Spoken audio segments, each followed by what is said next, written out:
Hello, everyone. Welcome. Welcome to the stream today. Got some things to discuss. The first thing we're going to be doing today, talking about Deal or No Deal Island. My plan is, for those watching on YouTube, for me to essentially take this probably like 40 or so minutes on Deal or No Deal Island.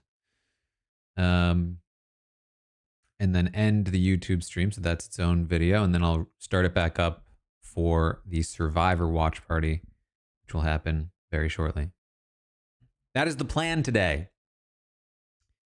It is what we plan to do.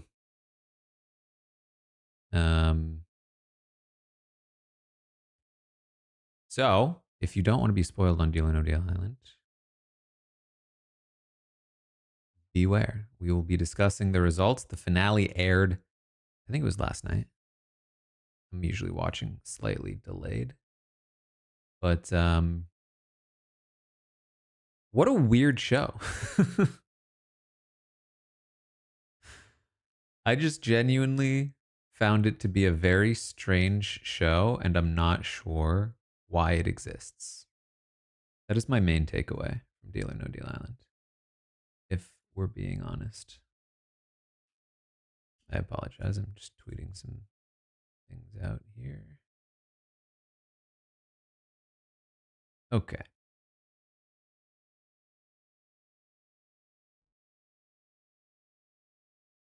Shelly, thank you for the 21st. Tilly with 32 in a row. Thank you both there. So the Peacock is developing an amazing race-like show. Dan Memphis, Brenchel are supposed to be on it. Oh boy.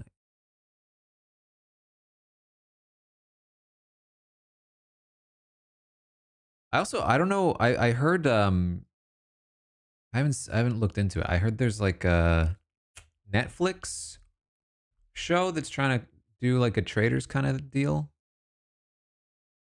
I know they just did they just announced this other one. Proud, thank you for the 30-second.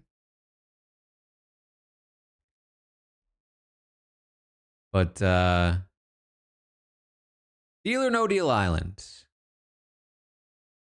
$1 Million Secret. Is that what it is? I'll just continue to get distracted. Here. $1 Million Secret. Netflix branded Shameless after premiere of note for note ripoff of the traders.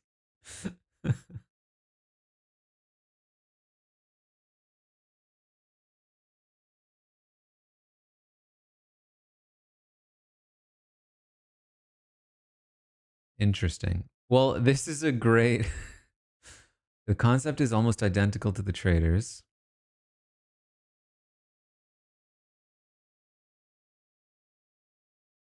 Okay, but what do you mean? Okay, the concept. What about the game?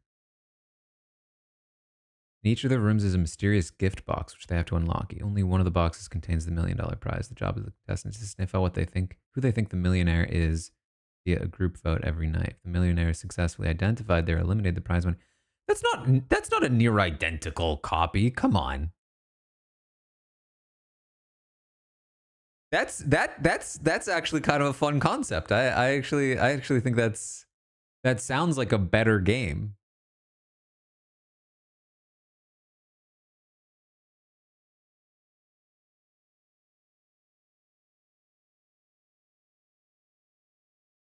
I might actually have to watch that. Okay. Anyway. Deal or No Deal Island. Let me pull up a visual if I can.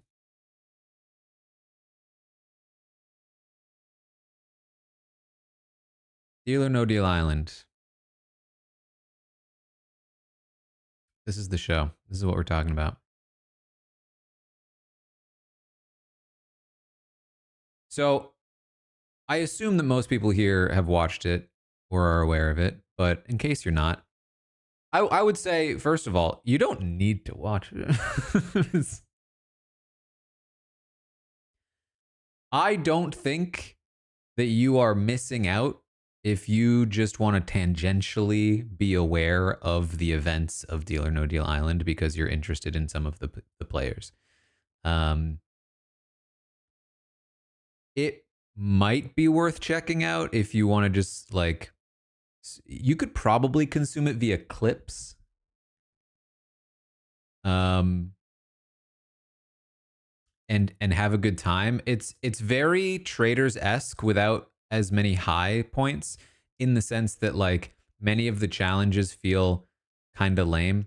And especially like the place where it really falls flat is well, let me just explain, I guess, the general premise of Deal or No Deal Island, because this is the sort of thing that like I'm genuinely surprised that it exists.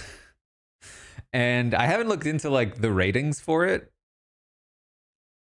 but you know they're giving away a lot of money here. So, and I have to imagine they're paying a lot of money to get the likes of Dr. Will to show up. So, you know, if a show like Dondi can, you know, can shell out this much money, then what is CBS doing? You know what I mean? It's done well on Peacock.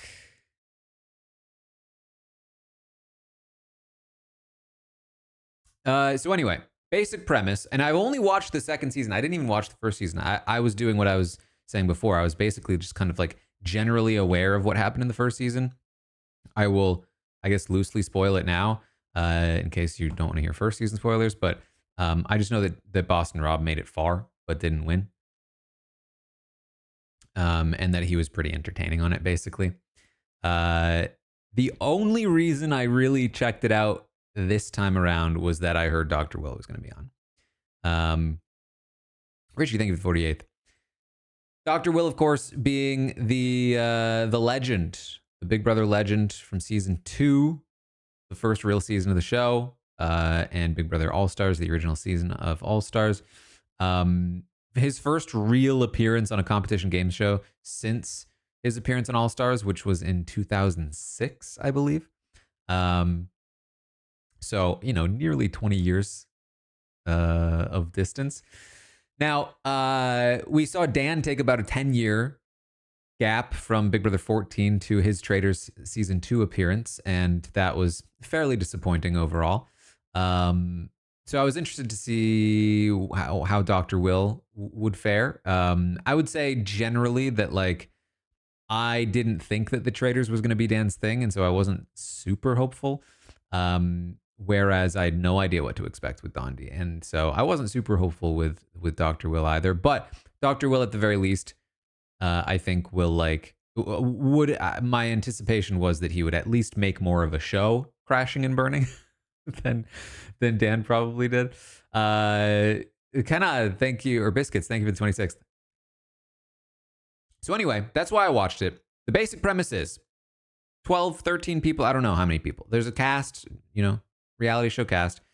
They do these competitions every round. And the competitions vary, but they usually have to do with briefcases and getting the highest briefcase. And if you get the highest briefcase, then you are safe and you get to choose somebody. It's a little challenge-esque in that sense. Sammy, thank you for the 10th month. So basically the winner of the challenge is safe and chooses a person to compete against the banker for elimination. Very challenge-esque again in that way, except instead of competing against each other, you're competing against the banker. And then there's other ways to win immunity, and sometimes there's only a certain amount of people vulnerable. But basically, if you are chosen, if you are eliminated by the winner of the competition, then you go, and it's really not eliminated because sometimes facing the banker is actually a better place to be. You play Deal or No Deal, basically, is the elimination challenge. And this is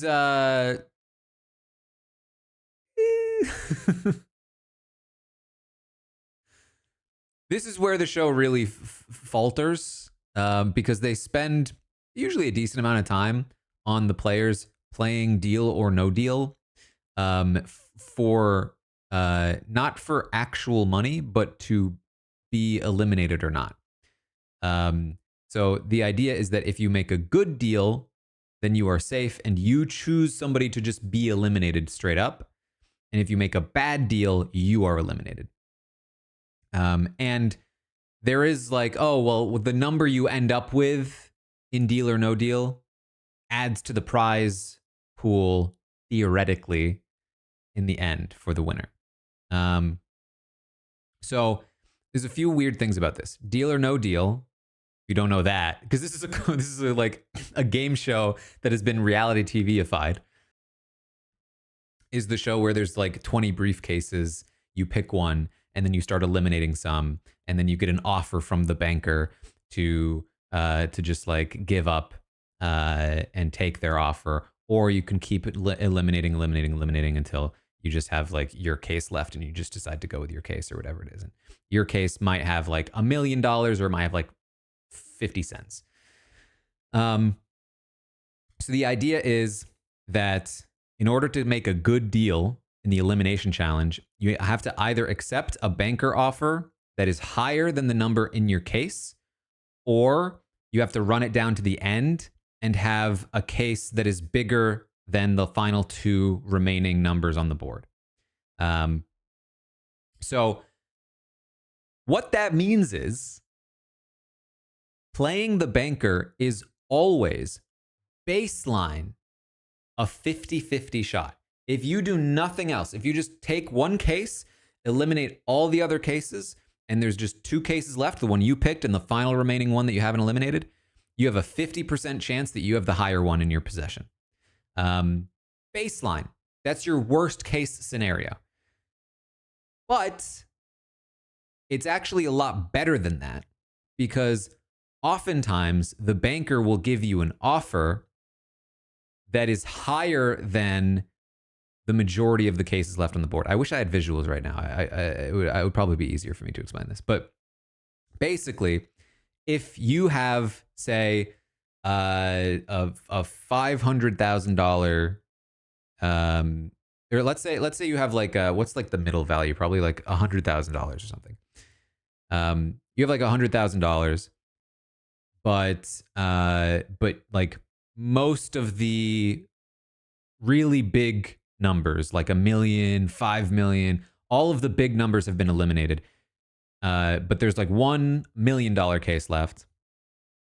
And then there's like a ton of really small numbers, 25 cents, $75, $250, tons of those. Let's say there's like 6 small values and maybe like 2 big values left. The banker is going to give you an offer with the fear of like, oh, their case might be one of the 2 big ones. Let's say like 100,000, 500,000. I'm not going to give them like an offer of $75 because that's in the middle of the thing. I'm going to give them an offer that's like $50,000, and it's bigger than like 5 of the other small offers and only smaller than 2 of the offers.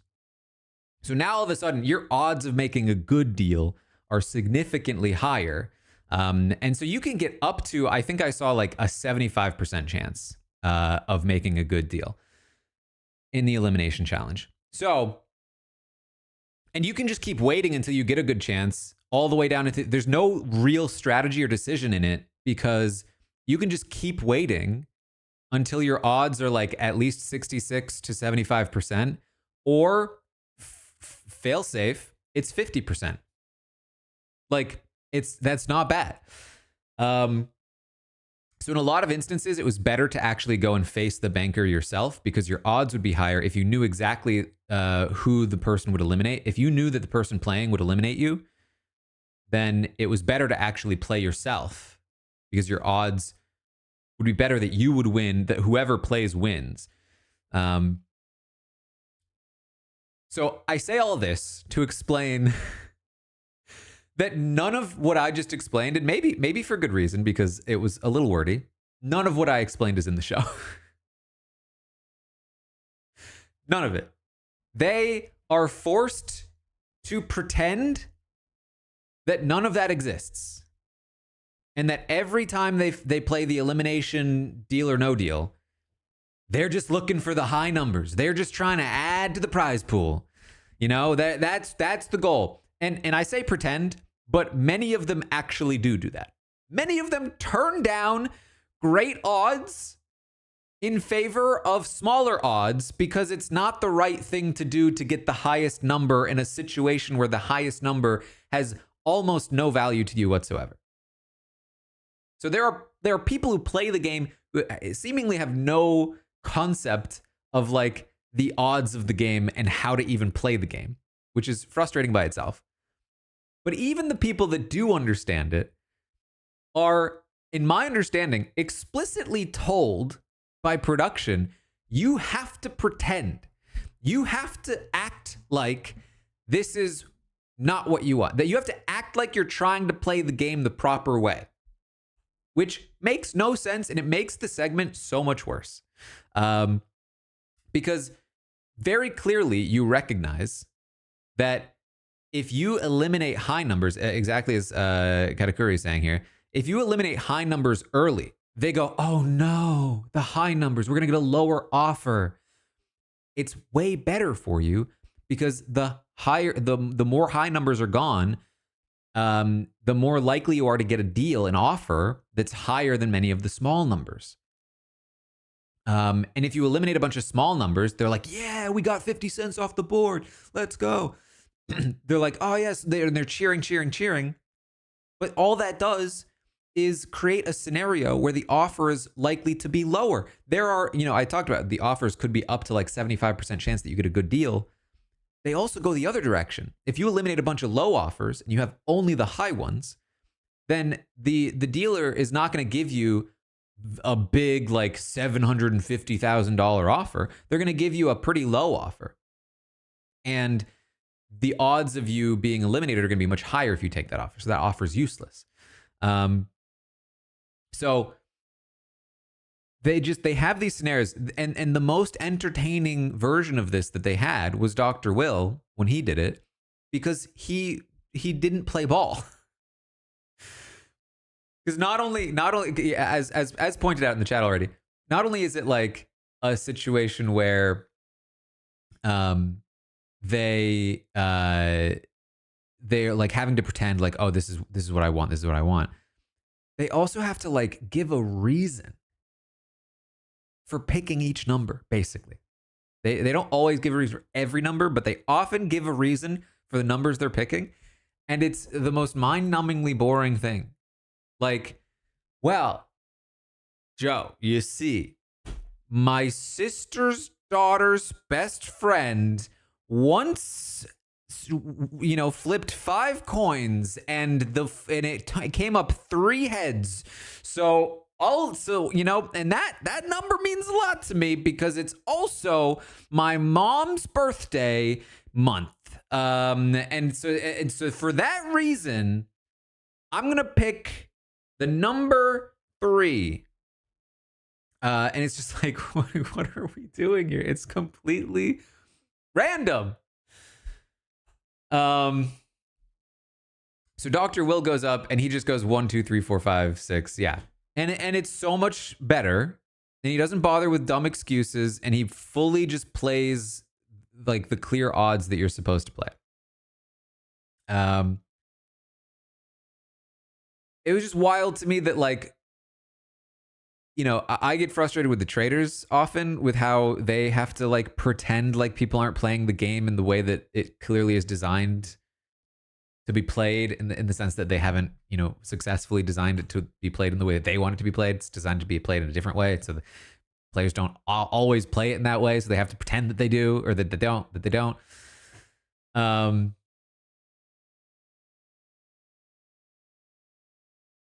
So that there's that whole situation.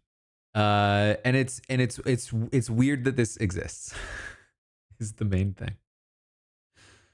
However, in this season, we saw Dr. Will play. He was very fun. And we saw Parvati and David from Australian Survivor. JV, thank you for the 16th month. And to be honest, this is one of my favorite versions of Parvati that I've seen on a show. I thought she was just like having a good time out there. She was just like using little tricks here and there to be immune. She was immune for like most of the season. And then just gets unfortunately just unlucky in like the final Deal or No Deal thing. But then you have David from Australian Survivor, very vocal about the fact that he considers himself to be, and that he thinks that other people consider him to be the greatest Survivor player of all time, the Golden God. And he's phenomenal. He's fantastic on this show. It's very funny to watch basically nobody know that he played Survivor. Parvati keeps his secret, and so they all think he's just like this big dumb model.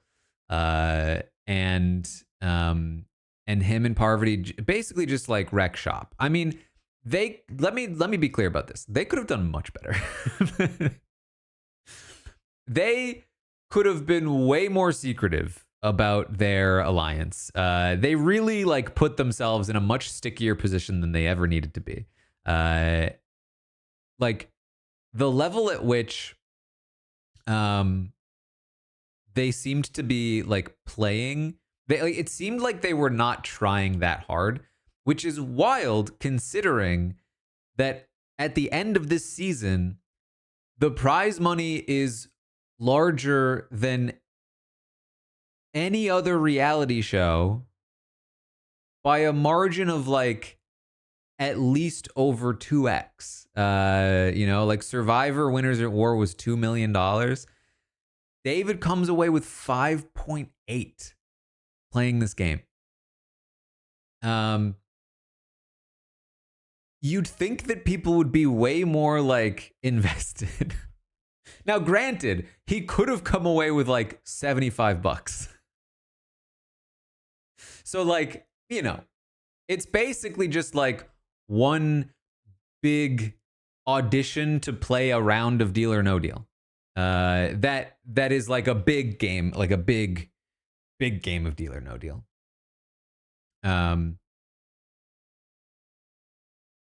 But still, I mean, it's interesting to me that like the Traitors has become this like breeding ground for all of the big name reality people. I have to imagine that after the result of this season, who in their right mind would not want to do Deal or No Deal Island? It is a cheat code right now.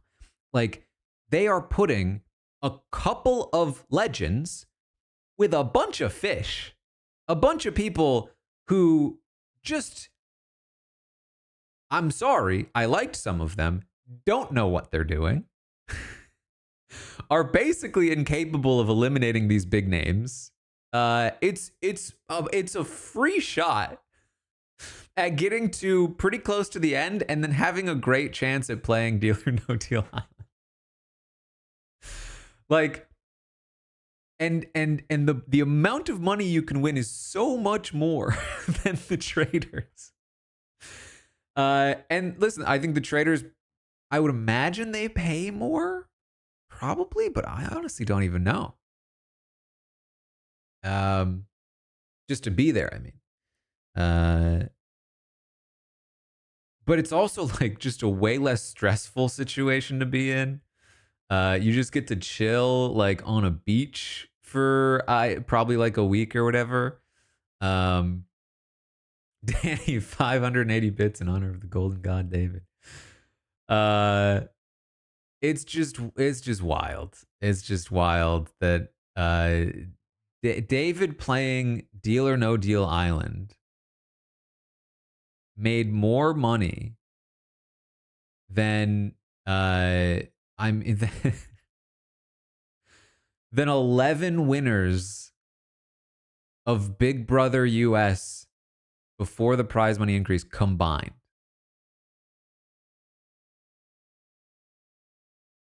Dr. Will played this game. Dr. Will played the game with David. David, in that season, won more than 11 times the amount of money that Dr. Will won in season 2. Now, granted, inflation probably cuts into that, but it's wild.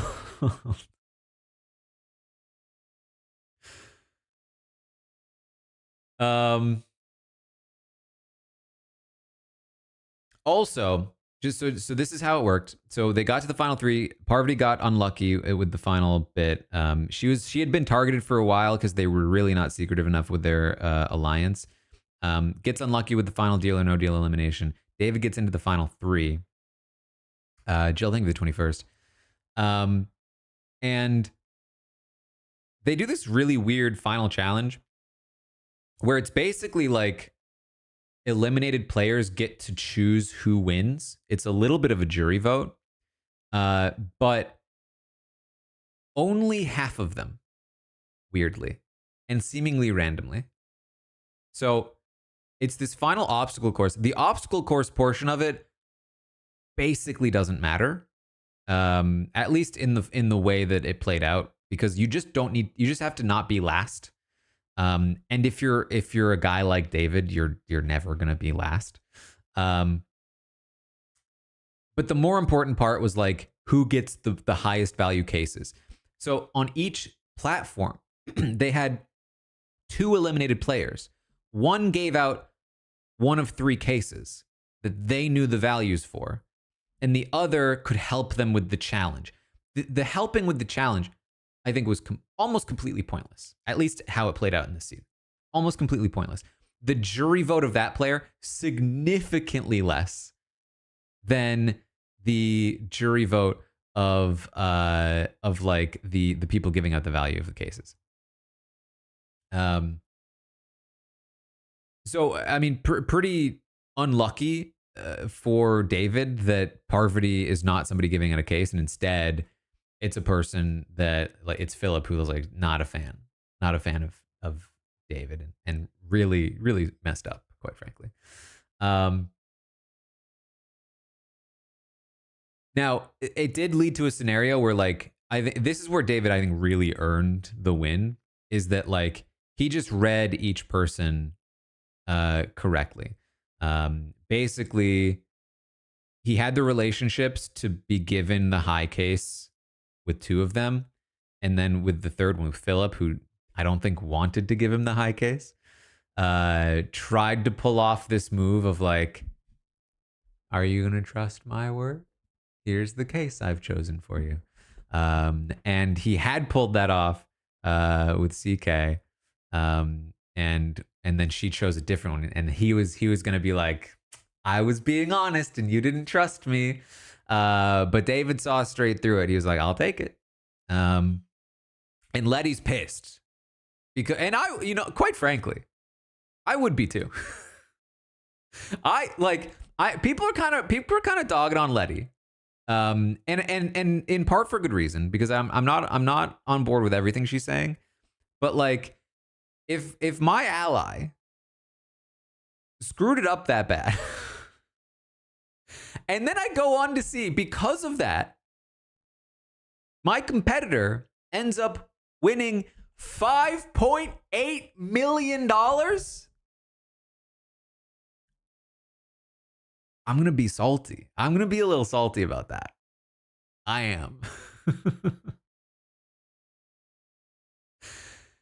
So there's two kind of main counter arguments. The first one is that because she was basically like, Philip, like, please help me, please give them the low cases. And the first counter argument is, well, he wasn't intentionally giving David the high case. He thought he was tricking David. My disagreement, and I think that's fair, but what I would say to that is that, like, by giving him a "do you trust me" scenario, you're making it more likely that he's going to get the high case. Think about it this way. If you tell David that, say, the middle case or the low case is the one that you think he should take, there's now a chance he either is, these odds are basically made up, but like 50-50 odds that he believes you, that he thinks, okay, I think you're either trying to trick me or you're actually giving me the real case. And so you either pick it or you don't. If he doesn't trust you, if he trusts you and he picks it, boom, you got him. You just gave Letty the win. If he doesn't trust you and he doesn't pick it, doesn't work, he still only has a 50-50 shot at the other two cases. So that's just not a good place to be in general. You could, if you wanted to, if you were really worried that David could read you, you could just say, I'm not going to say a thing, and force him to draw 33%. That's another viable strategy. I think one of the worst strategies in trying to get somebody to not pick the high case is telling them this is the high case. And so if I lost $5.8 million because my ally wanted to be able to say that they were honest and tried to use that trick, I'd be like, I'm so mad at you.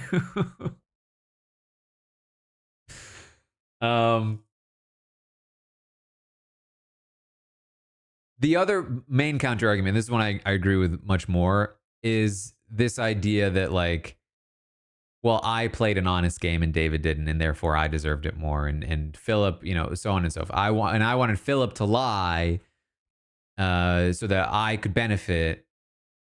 And that's come on. That's what are we doing here? Nobody's better than anybody else on these shows. You're all just playing the same game. And if you start trying to moralize it, that's on you. Yeah, you should be proud of him for being so honest, right? So David wins. He plays Deal or No Deal. This is the only Deal or No Deal that like actually matters. How it works is that all of the money that they've won in the elimination Deal or No Deals is added to a single case. And then there's like a $3 million or $2 million. There's like $4 or $5 million cases. And then there's like a bunch of small ones. And I mean, the stars aligned. Genuinely, the fact that this happened is pretty unlikely. And I have to imagine the reason why this show exists, because they didn't expect something like this. Granted, this was much better television than I think like a lot of different versions of this could have been, which is that like people end up with such a small amount of money at the end of this whole thing. But I think the Traders has shown that nobody really cares, except they make such a big deal of it that you kind of do. But basically, so there's one case that's the culmination of all the prize money from the elimination Deal or No Deals, and it's $12 million. And you basically just like can't pick that case. The second you pick that case, you're winning significantly less money. And this lucky this lucky dude manages to pick every other case on the entire board. Medusa, thank you for the 40th. Every other one. Except for the 12 million. So he chooses one, and I think it's the $75 or something. And then he chooses every other case except for the 12 million.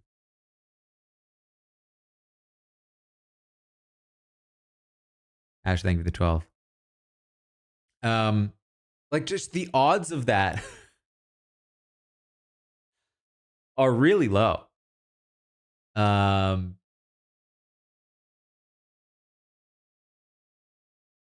he's playing. I'm going to tell you exactly what would have happened for me.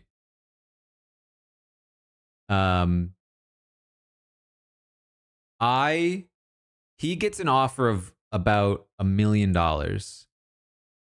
at a point where I think there was like only 1 million and 12 million left. Something around those lines. I would have at the very least heavily considered taking that, if not just straight up taking it. Because basically at that point I can take home $1 million, and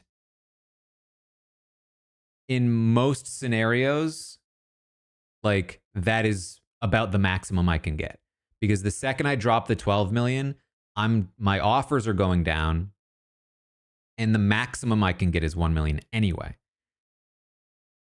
But at that point, I have to hope I have the million, because, you know, you're not offering me 1 million when 1 million is the max. But it's understandable that you might want to take some more risks, because you do have some options left in terms of like narrowing down the cases. And as long as the 12 million is up there, the offer is going to continue to go up.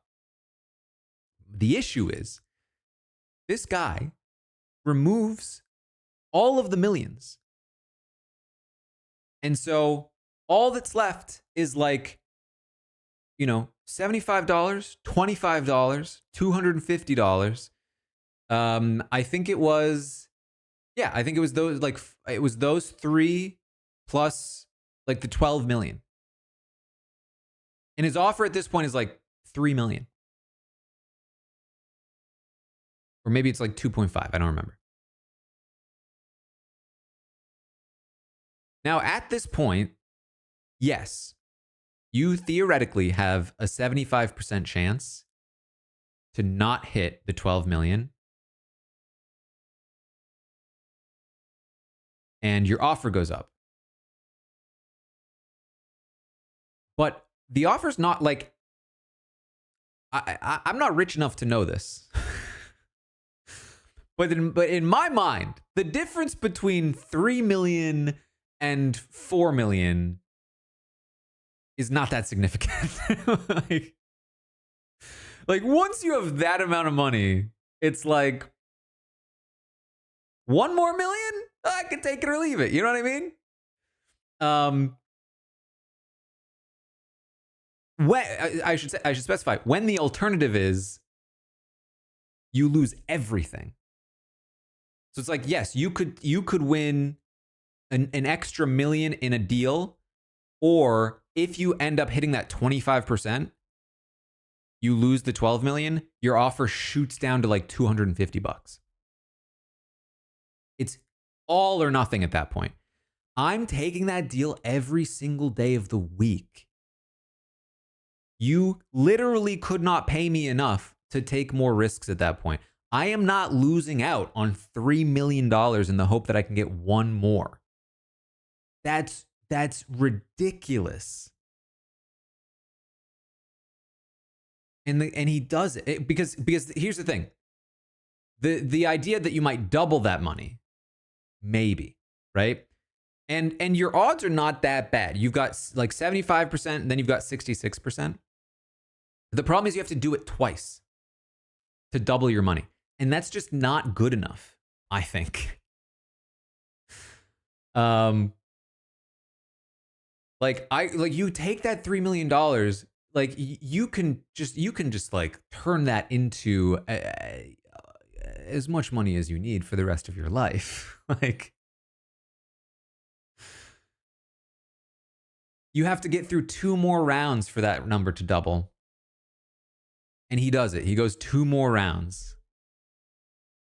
And the offer goes up to 5.8. After taxes, it's probably taxes probably takes like half ish. Maybe a little less.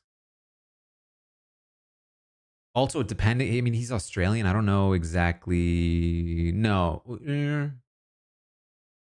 I don't know exactly how it works.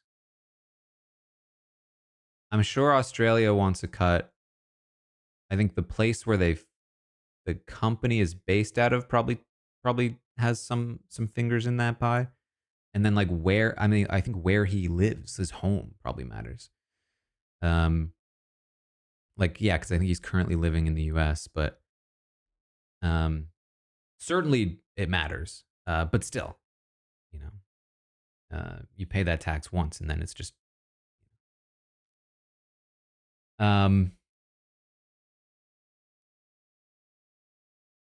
Australian filmed in Panama would owe zero. But if he lives in the US at the time, and it's a it's a US based company, I bet he's paying a decent amount of taxes on that. But ultimately he gets to the final thing and it's $12 million or like 250. And I mean, yeah, you just you have to take the 5.8, and he does, and it's the right call. 75. He has 75. Because at that point, your odds are actually not better. Like at that point, you could go, you know, put that all on red and double your money, and you have basically the same odds.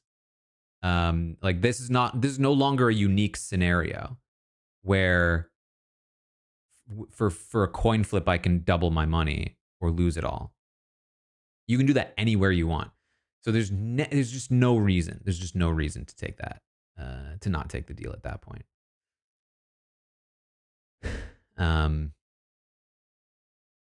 But listen, I'm happy you won. I was like, I was rooting for him. I thought it was very fun to watch. He has made me want to watch his seasons of Australian Survivor. And I'm more excited to watch Australia versus the World or whatever it's called. Where he will be competing alongside Parvati and Suri and a bunch of other Survivor players. I think curiously, interestingly, after they filmed this. So the relationship between him and Parvati exists. She also knows that he just walked away with 5.8 million. She kept his secret on Dondi, and so here's the thing. I got the vibe that they were doing Dondi as sort of a like precursor to Survivor, the more serious show that they cared more about. But that is the wild thing about it. On Australian Survivor, he won $500,000 Australian, which is less than 11 times lower than what he just won on Dondi. It's wild that they will probably take Survivor more seriously than they will this big, all-star showdown of Survivor. But the prize money will be a fraction, a small fraction, less than 10% of what he just won on this show.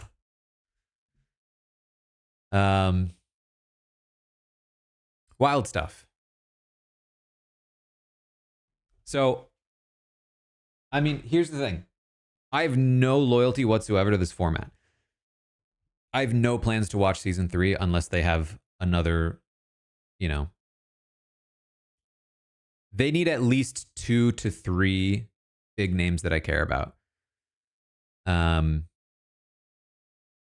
Like Boston Rob by himself was not enough for me to watch season 1. I don't need to watch Boston Rob like, herd a bunch of completely new, players.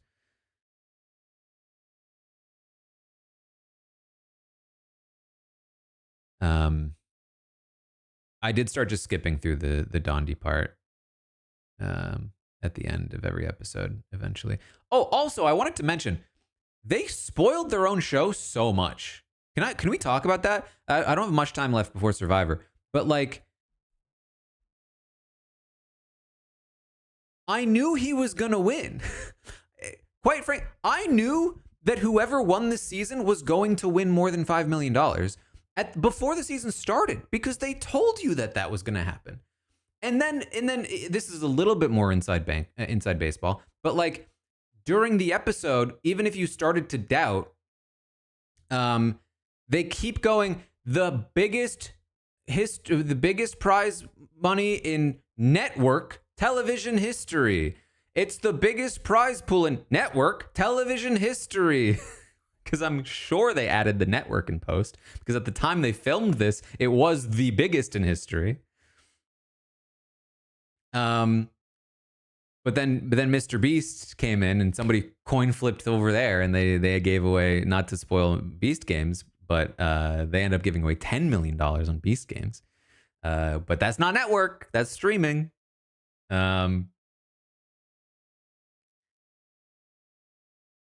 But so like it was just so clear that like they were gonna win. There was all this like stuff about that. It was somebody was gonna win that much money, and then in the edit, I thought was pretty clear. Like, it felt like David was just getting a ton of good content, and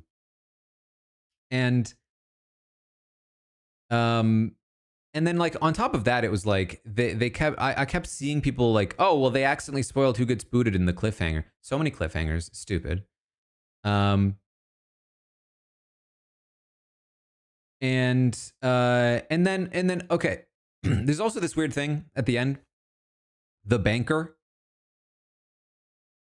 I don't remember it. Chrissy Teigen, was that her name? That was just weird. I did not understand that. They were like hyping up like, who's the banker? It's a she. And then out walks Chrissy Teigen, I think. And everyone's like, whoa! And I'm like, who is this? And they explained she was like on the show. She was like one of the openers. But I just feel like I'm missing a lot of context there that they did not explain. And then I don't really understand what her purpose was there either.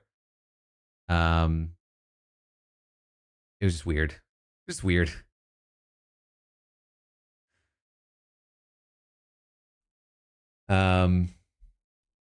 Married to John Legend.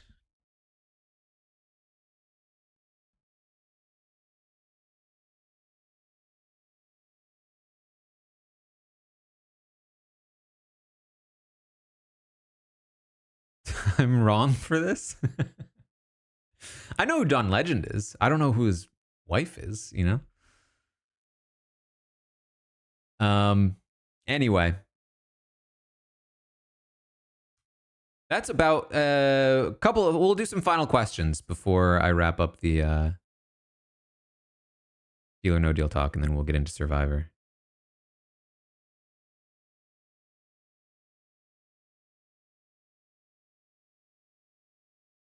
Howie Mandel makes sense.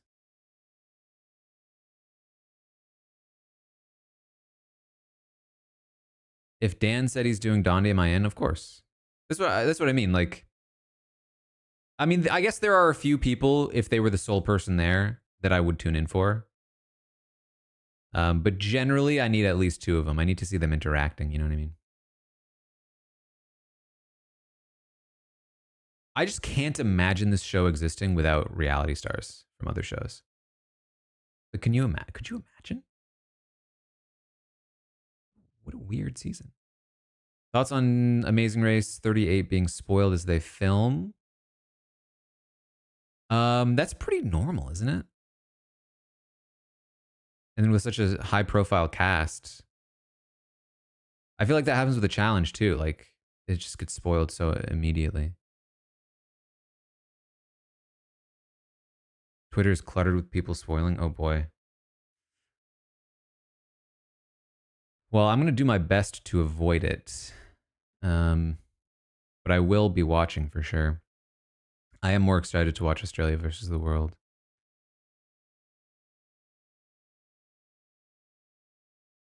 Um,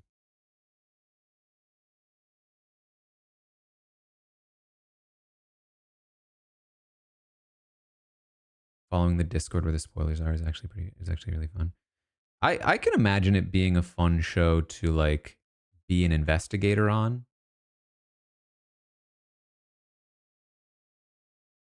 Because well, I guess I shouldn't talk about it too much because I don't want to invite spoilers here. But my understanding is that a lot of it comes from just like people seeing out in the wild. I feel like a lot of it usually comes in the U.S.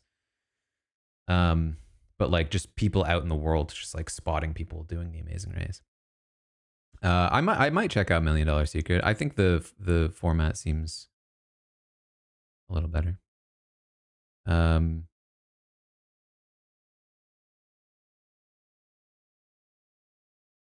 Yeah, definitely be wary of potential spoilers there. All right. Well, that's Deal or No Deal.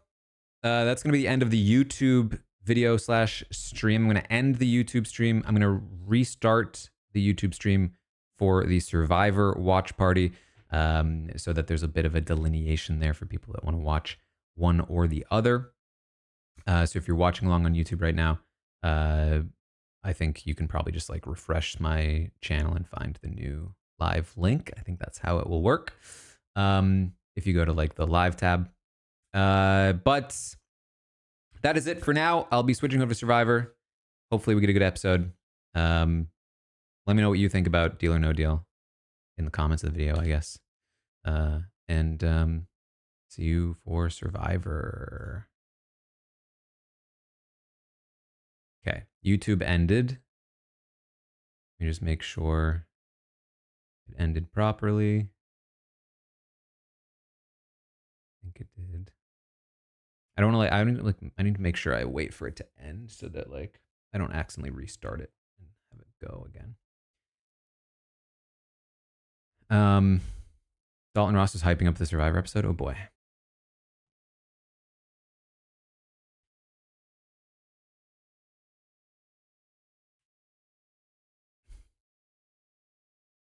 Are we covering Million Dollar Secret?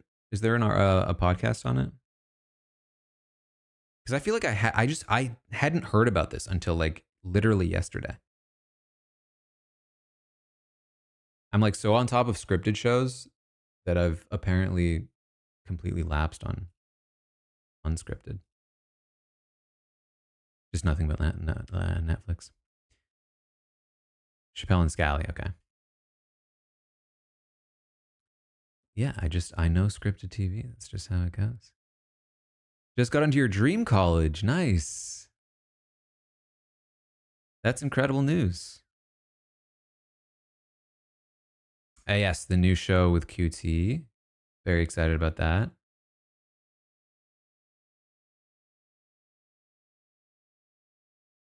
All right. Gonna start up the new stream, Survivor 48, episode 5, watch party.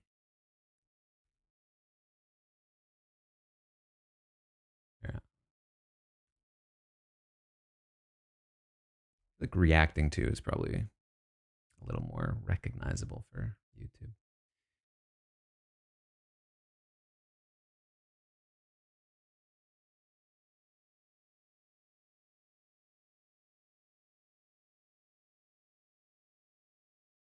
All right, and starting up the YouTube stream now.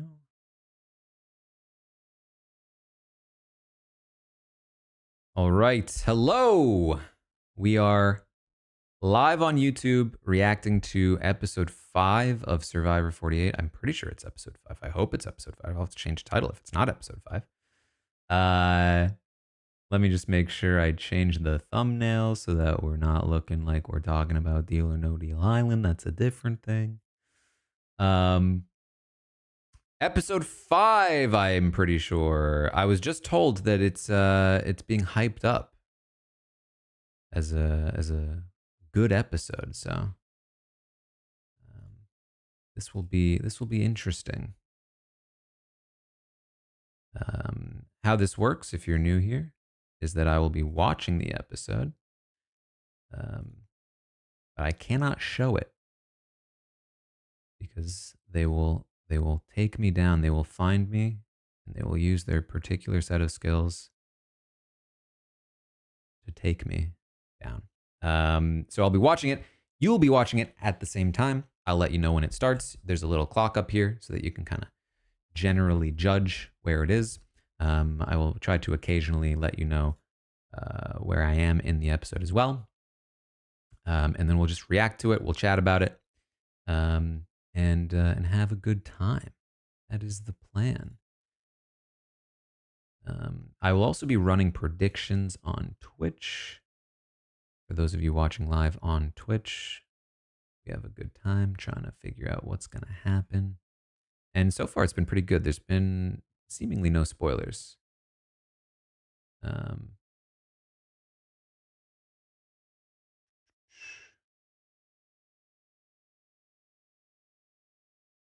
Live now for Survivor.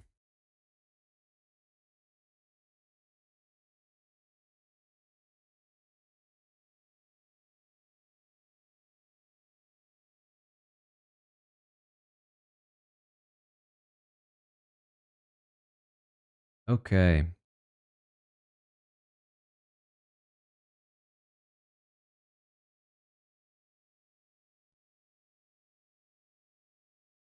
Episode will be starting soon. Let me get the prediction up. Commercial by 5:12.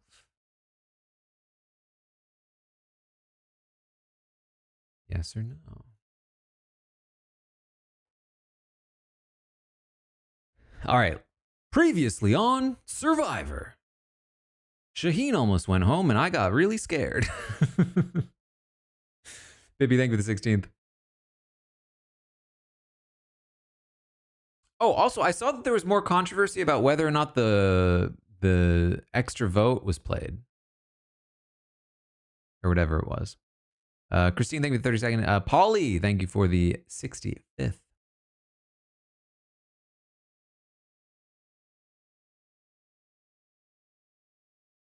Where does it was played? So that is very interesting to me.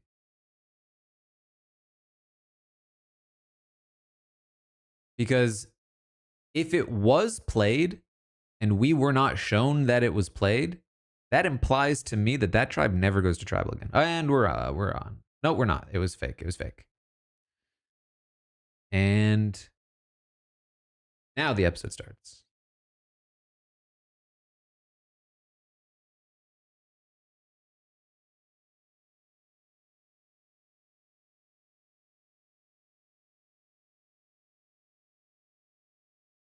Let's see if I can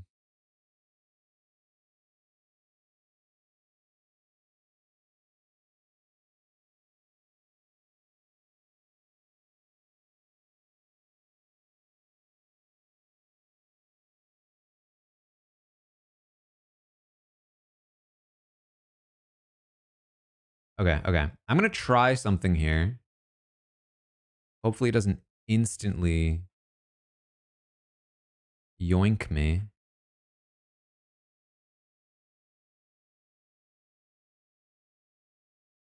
That's where I am. That's where I am right now.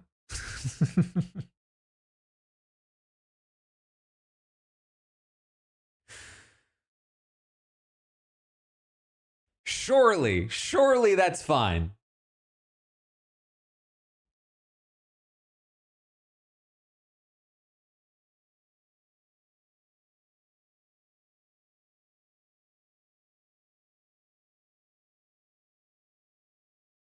Like dip our toes. If we can just occasionally like insert some visuals to keep people up to date on where we are, that'd be cool, but gotta be careful.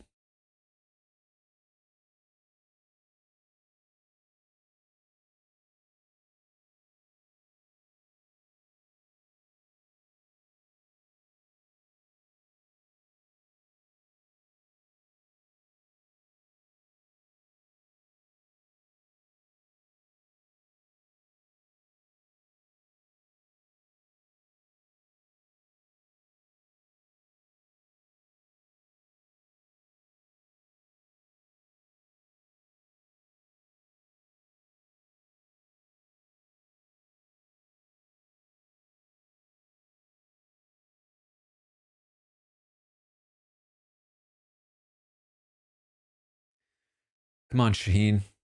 Good, positive recovery content.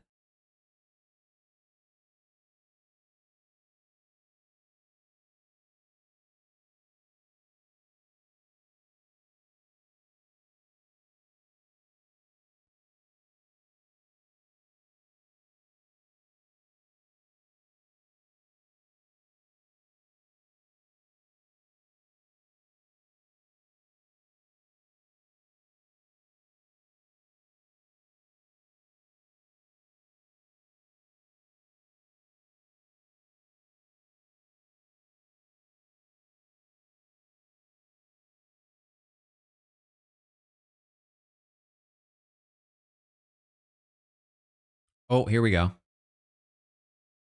So they are confirming that he played the extra, so they can go to tribal now.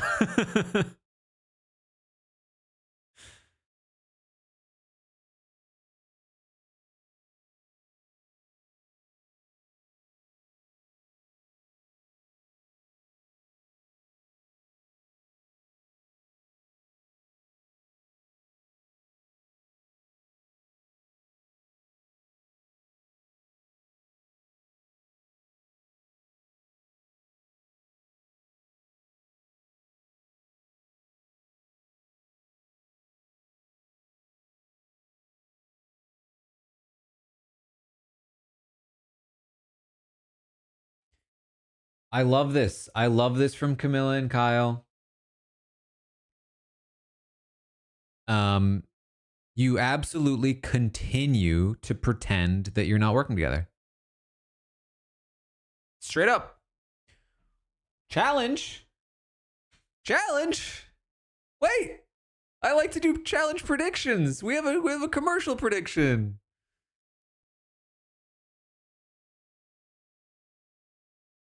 I'll test the waters. People who have predicted in the prediction, would you like me to refund and do a challenge prediction instead, or should we just eat it here and just go with the commercial prediction?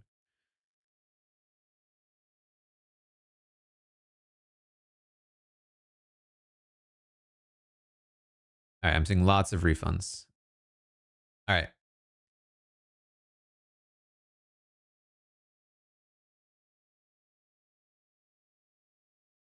Reward challenge.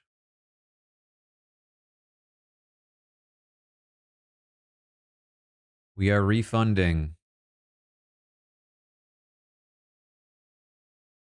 Which tribe wins reward? Or I'll say, which tribe comes in first? Green, orange, purple. We could do which tribe loses. You know what? Let's do that. Which tribe loses?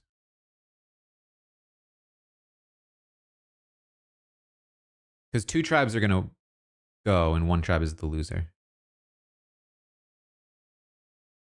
There we go. Which tribe loses?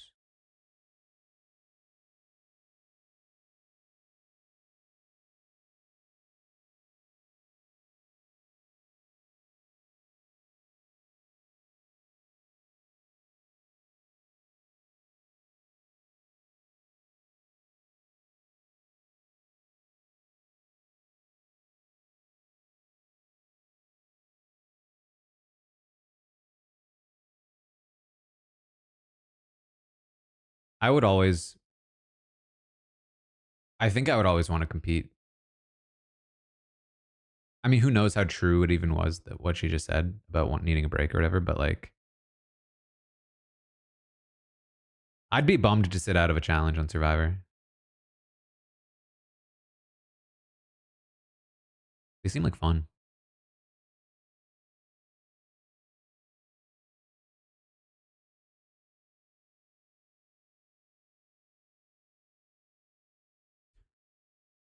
Jeff!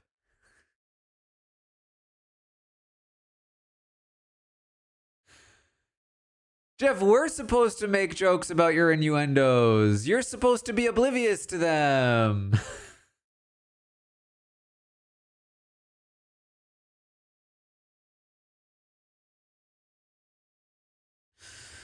Oh no.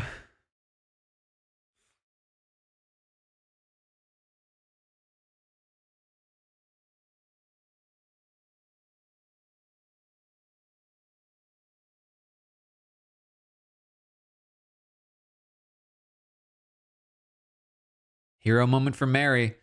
I think Mary's got a great edit,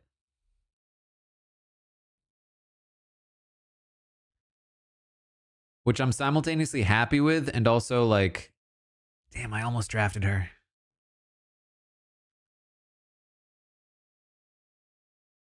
Woo!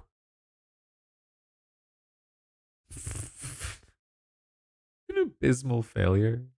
It was fine.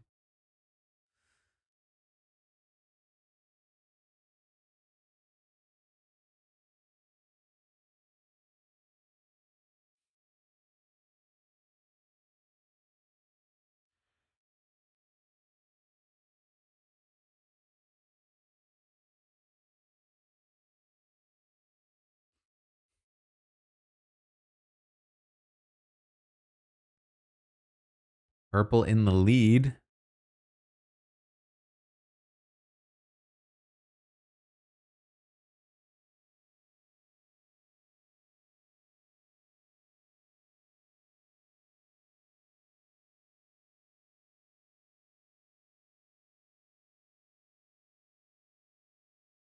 Like Joe like calming everyone down when they're not even the ones rolling the ball.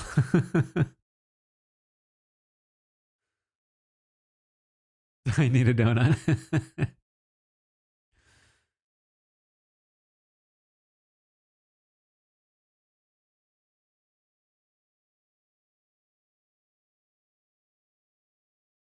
Purple comes in first, but we are looking for the loser. Is it going to be green or orange?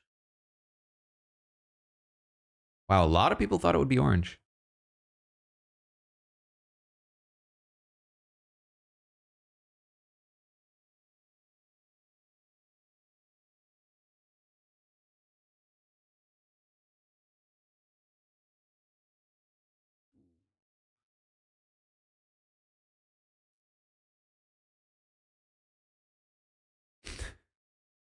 Just the Olympics of this sport? What do you even mean?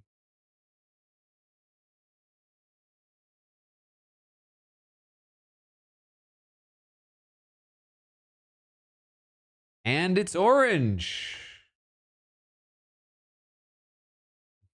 That's a suspicious majority, but it's a reward challenge. It's you know what? It looks like it's a few big betters in there.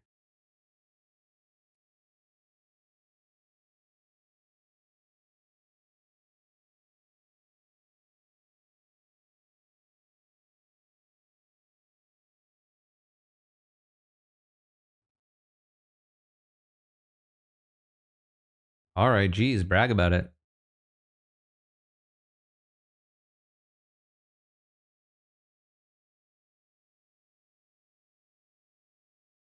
I feel like I would never be like super tribe heavy with my language in these moments.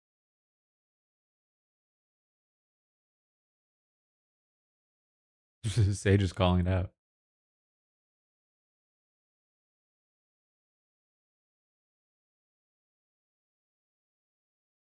The say Mary relationship.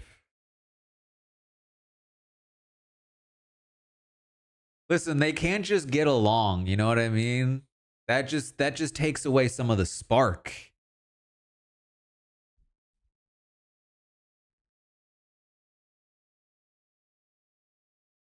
The second they start getting along, they get bored of each other, you know?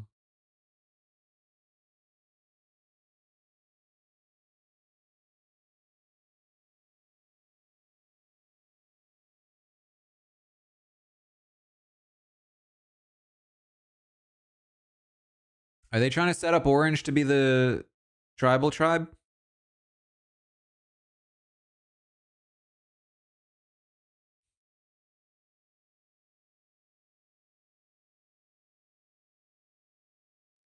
All right.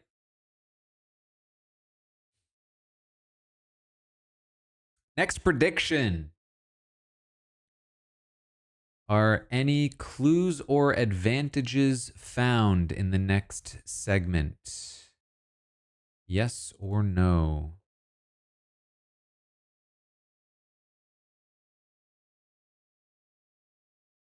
Tracy, thank you for the 44th.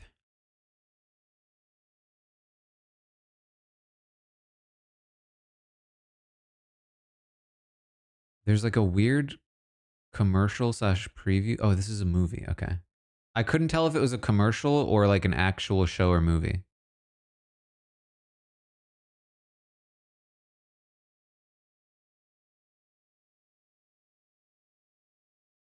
Drop.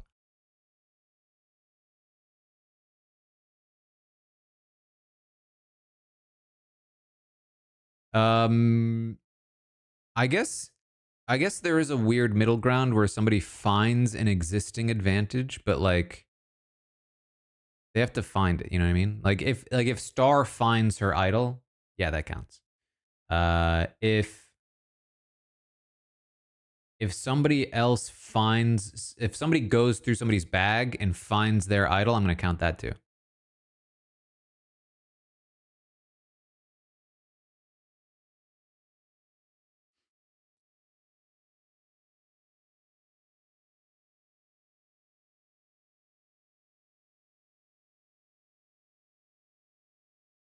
Um, yeah, I just feel like they're setting up this say conflict a bunch here. Like we've already set up both Charity and Star as being like potential first boots at a tribal. Um None of that mattered because they then swapped. But then it happened again where they're now both again potentially on the outs. Now we're kind of setting up say. I'm just feeling some orange tribe tribal right now. That's what I'm feeling. Which likely means I'm losing my first draft team member.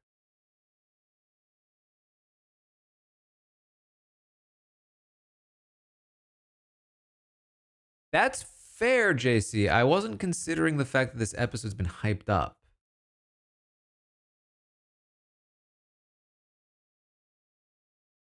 I guess a say boot would be super dramatic. It just feels early for that, but I guess it is possible.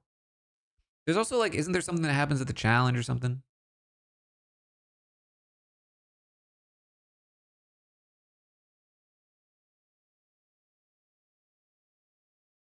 All right, we're back.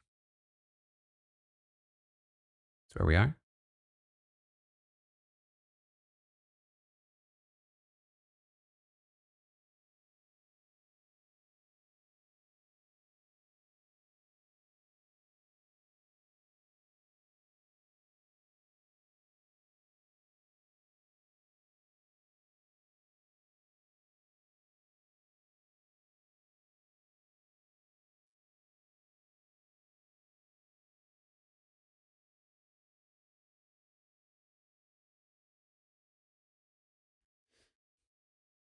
Oh yeah, I forgot that part of the reason Bianca was being targeted was because she was on a majority tribe.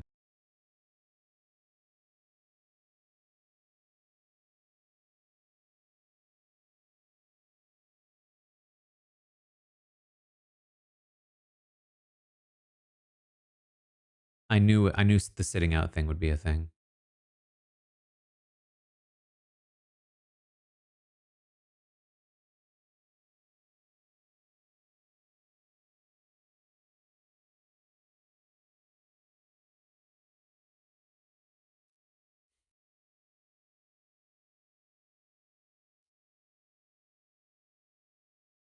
What do you mean it's ridiculous?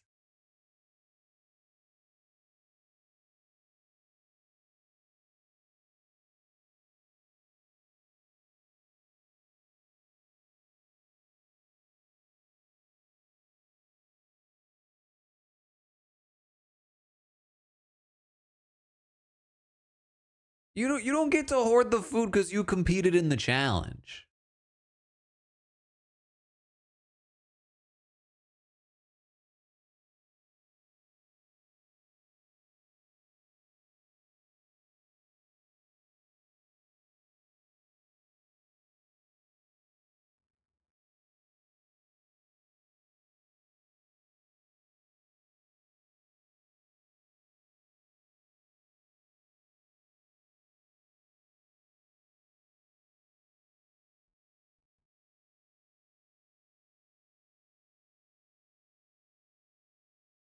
Oh, right. Wait, is this isn't the tribe with Charity?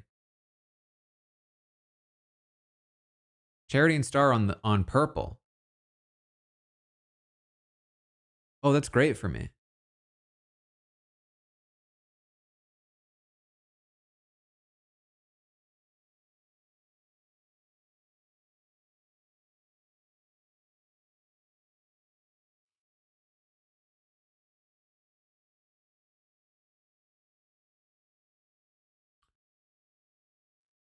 What is the sniffing of the knife shot?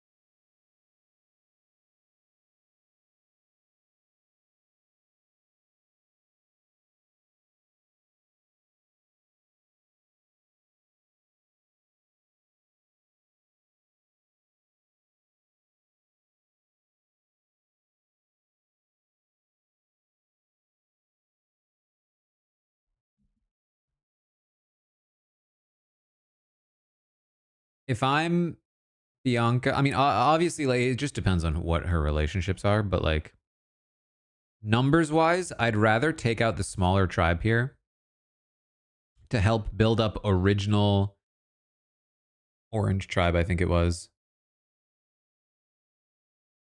as the only tribe that hasn't been touched yet and the big majority that everyone else needs to gather together to take out.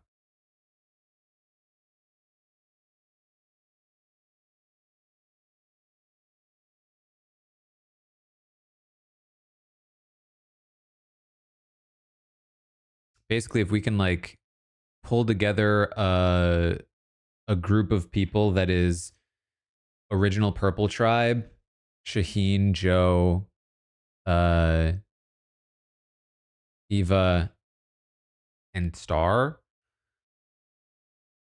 and Bianca, um, plus Mary and Cedric. That's 7 against original Orange Tribe, and they're 6. Um, that's a great place to be.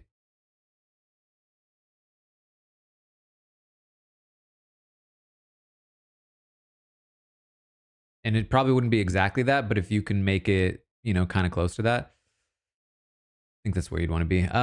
Any clues or advantages found? No. That was a very short segment. But let's run it back because we haven't even gone to Sanctuary yet or anything like that.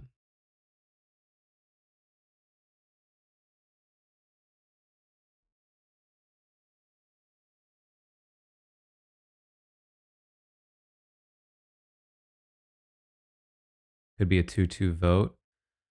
The tribe is 5. Bianca doesn't have her vote. I forgot about that. Yeah. Um, are there any advantages there? Do they have no advantages? There's, you think of it, the 20th month in a row. Mitch has block a vote. That's huge. But it would require him to know he needs to play it, which would require Bianca admitting she doesn't have a vote, which is a tough thing to do. Because even if you do admit it and he realizes he needs to play his block a vote, um, is it worth blowing your block a vote just to save Bianca when you could alternatively? Well, I guess maybe you're not saving Bianca, you're saving Chrissy. Um,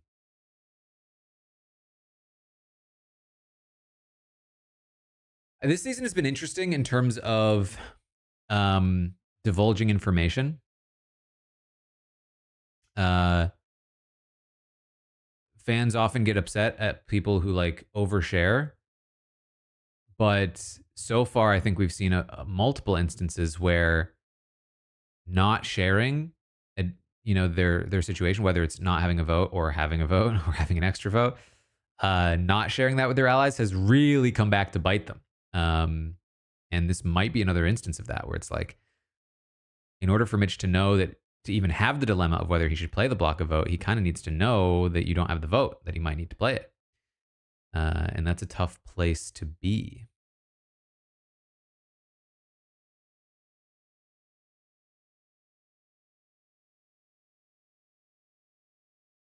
I mean, ultimately, the key is that you're just not too sloppy with your information. Like, you don't put it in like a group chat or something like that. That'd be pretty sloppy.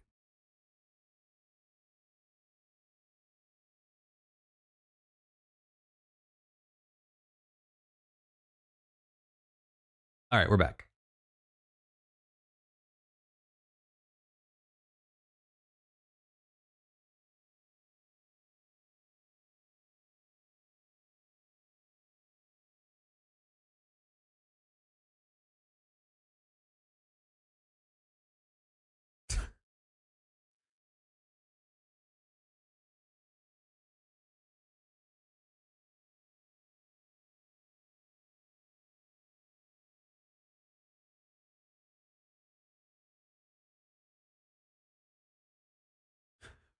Milk for David. I think I'd be pretty happy with milk on the island.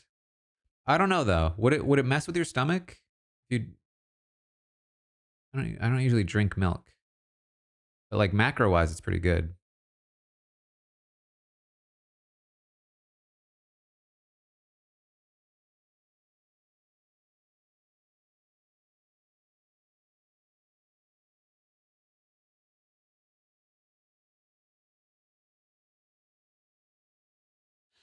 The music.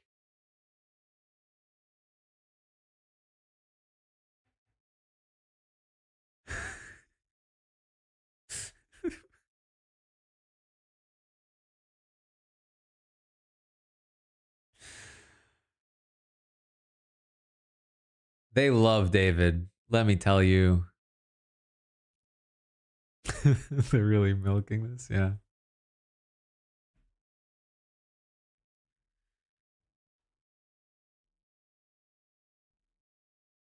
I know Say's your ally is a little strange. I'm surprised Mary hasn't sort of revealed that they are not allies.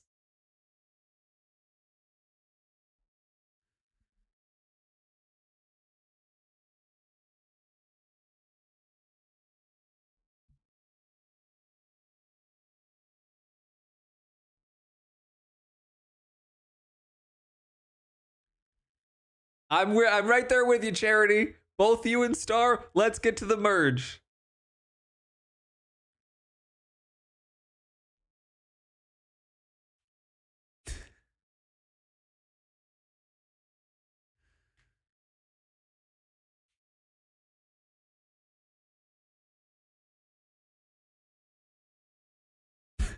They have just consistently buried Charity.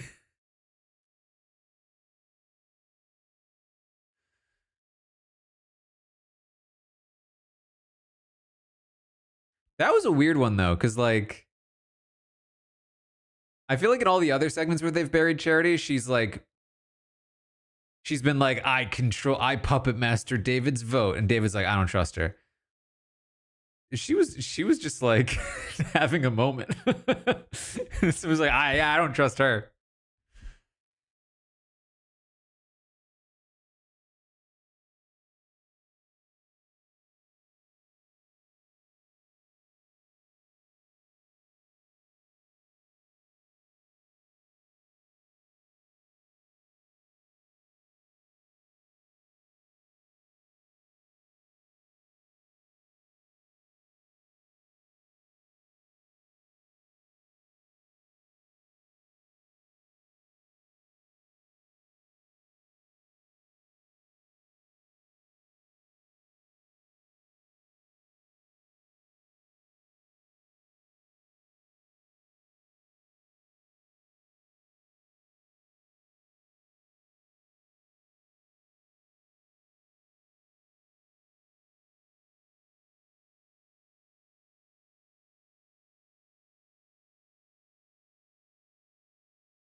Wow. Of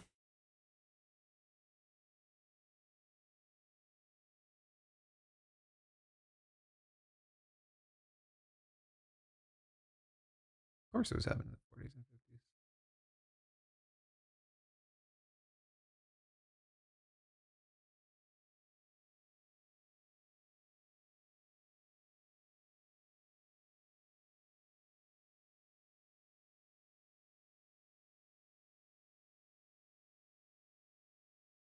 Come on. Come on. Let's bond.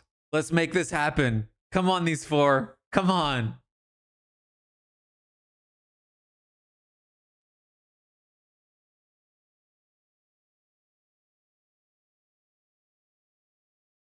What a cool 4-person group this would be.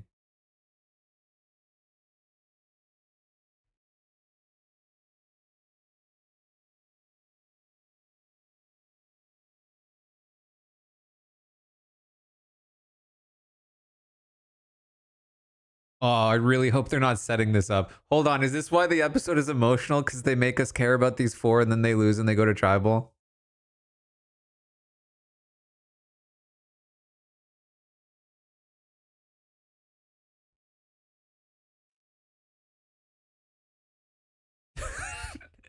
That would be a very funny thing for Camilla to pitch. It's like, guys, hold on. I have this really good strategy where we pretend we don't like each other. Like, wait a minute. Wait a minute. Yeah, I guess you're right. Yeah, I guess you're right. I guess that does work.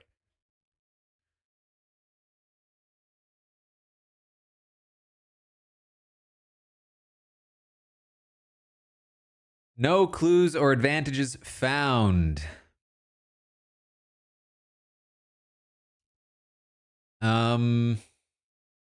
What are we gonna do next? Do we have another whole segment before the challenge? I feel like normally we have some sort of like advantage island thing. Um,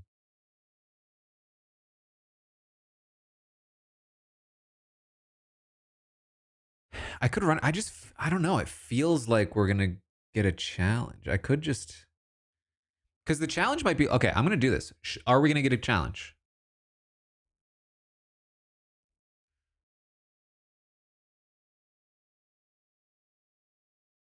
Are we gonna get a challenge in the next segment?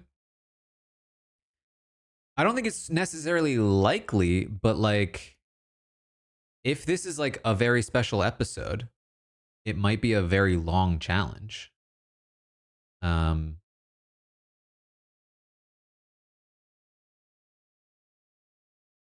we could definitely have a journey instead. And I will not count a journey as a challenge, even if they do a little puzzle or whatever.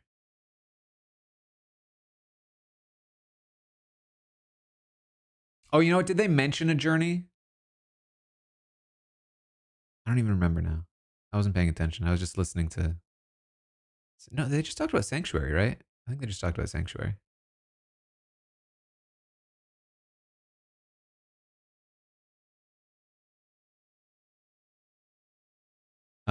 I will say, I even before that segment in those conversations that those four had, I just had the vibe that they were getting along. Even after the tribal. Like Shaheen certainly strikes me as the kind of guy that's just like, you got us. And if anything, I respect it. Um, and and so for them to then also bond on a more like emotional level could be big. I mean, I'm trying to remember. So Kyle and Camilla were on the tribe with um they were on Orange Tribe with Charity and David and Chrissy and Mitch.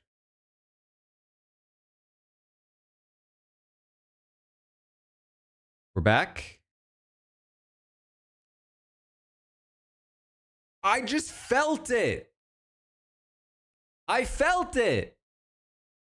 Come on in, he says. That's my editing bones. I just feel pacing.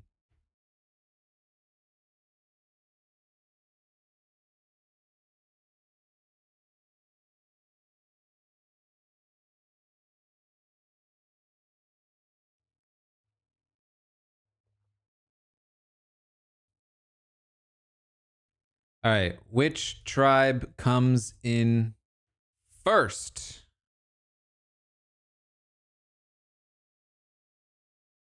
Or should we do loser again?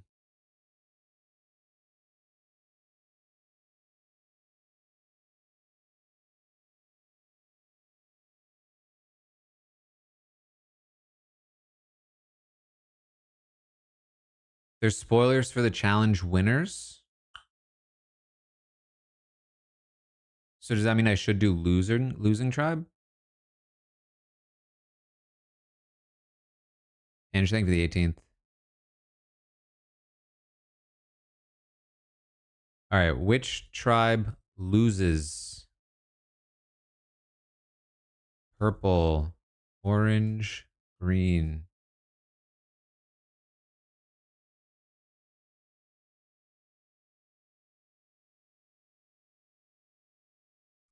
Sounds like there are some potential spoilers out there, so be careful of this prediction if you want to remain like super unspoiled.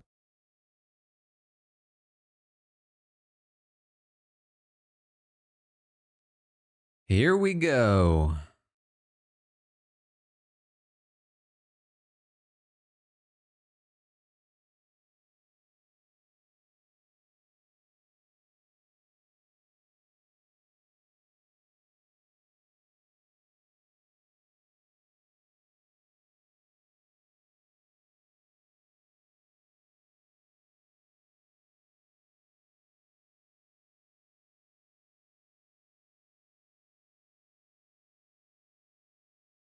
Orange already behind.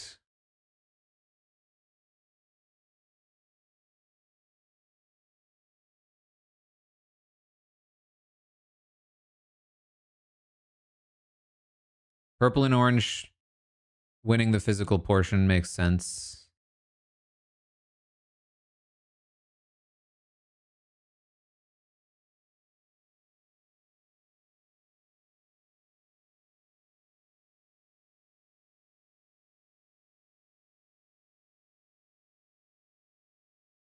This challenge is early.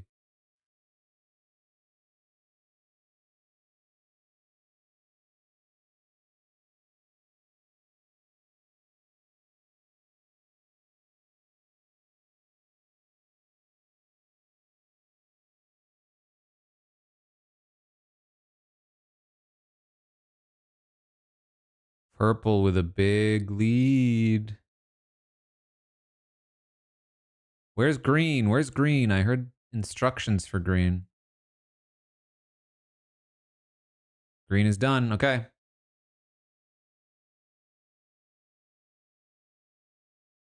Digging under the log. That's more physical stuff.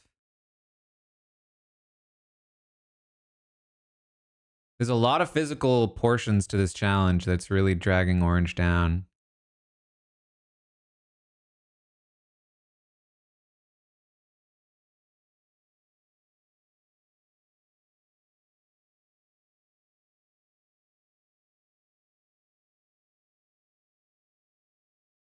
My thighs are too fat.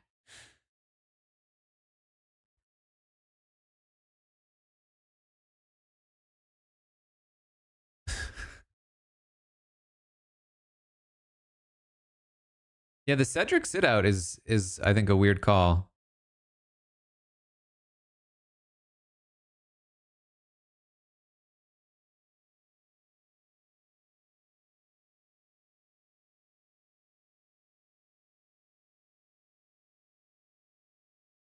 Ooh, orange catching up.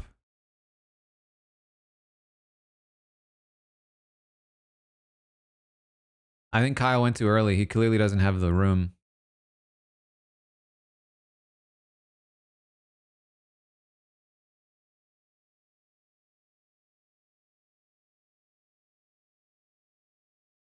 I was wondering if his height would play a disadvantage, would be a disadvantage there.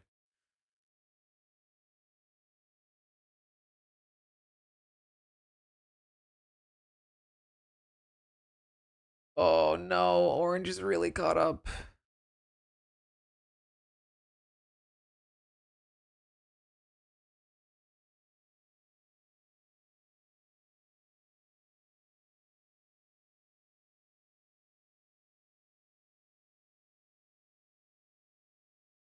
Dead even now.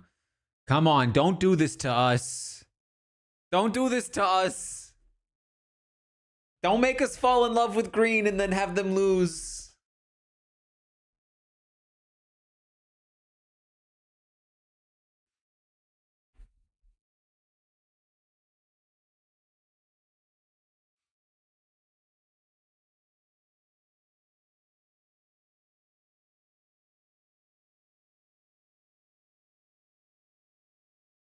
Let's go, Joe.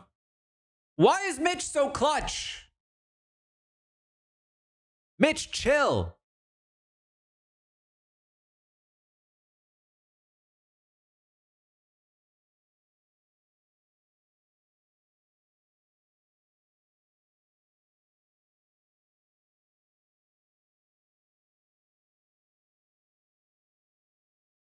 Oh, Mitch can't do them all. Mitch can't do them all.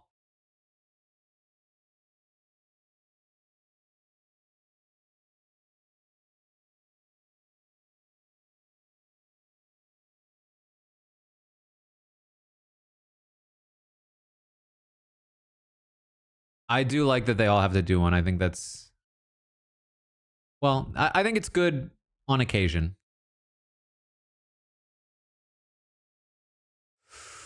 He went fast. Okay, he caught it. No, Shaheen should be the good. The good people should be going to the outer edges. Oh wow, purple's struggling.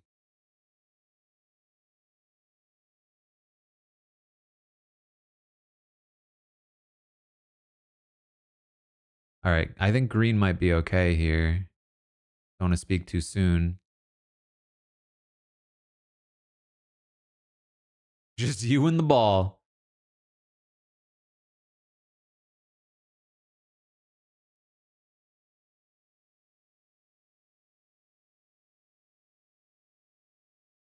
Those little ramps are actually helpful.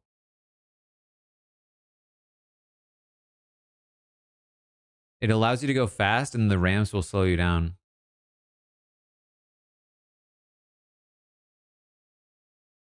Green is locked in. That's first.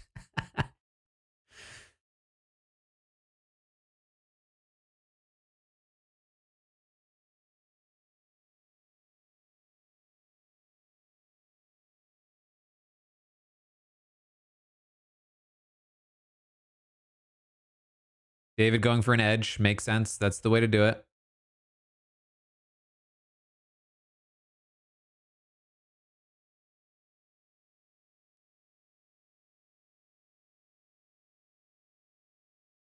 This trumpet. Charity in. Okay. Is Ava gonna, or is Eva gonna struggle, and then that's gonna be like,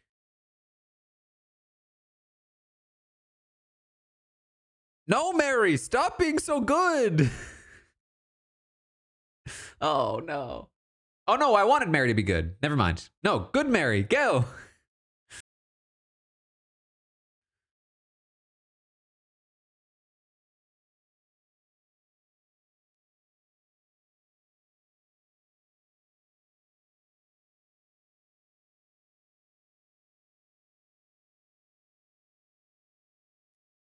No.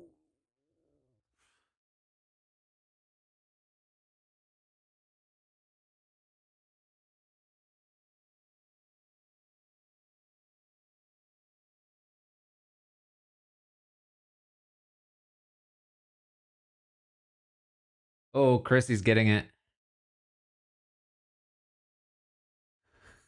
That was a weird shot.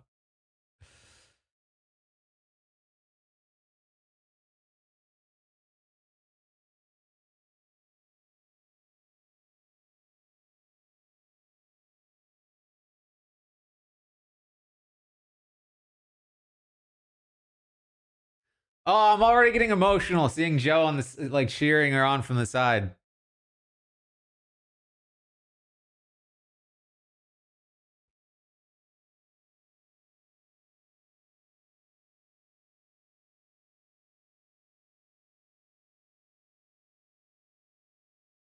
I think they're screwed. I think purple's screwed.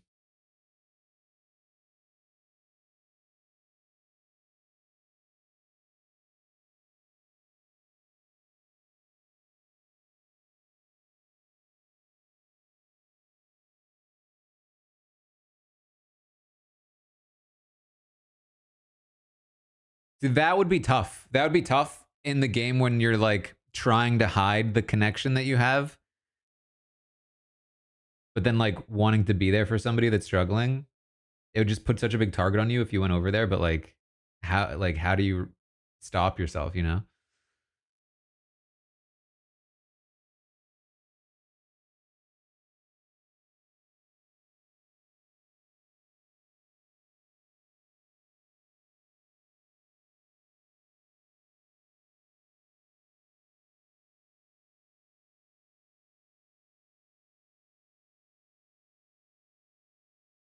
That's it. I thought it was gonna be more dramatic than that.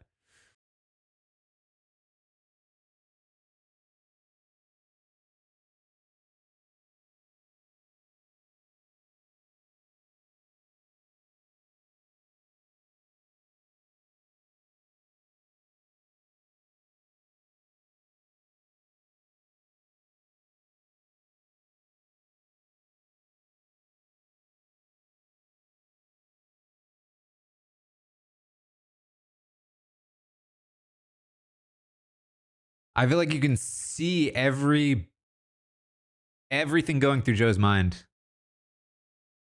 written out on his face.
Jeff.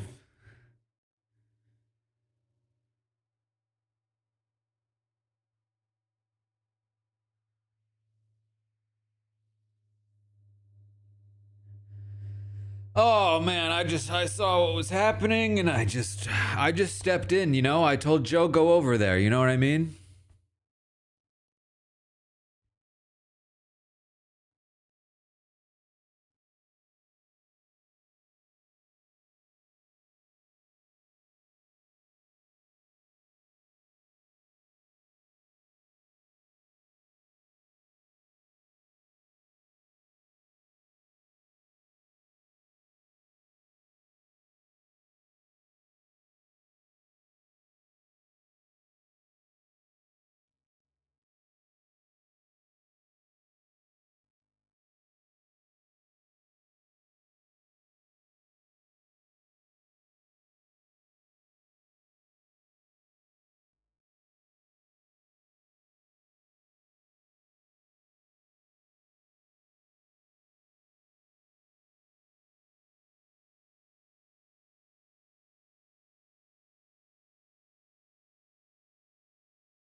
Whew.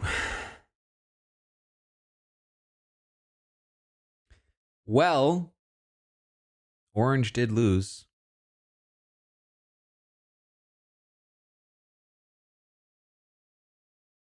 Um, I mean that I like Jeff breaking down. I think is huge. I think that like there's this idea that like as the host or like whatever, you know, he's like above it or he's impartial or he's like, you know, he's like just whatever. But like showing some humanity, I think is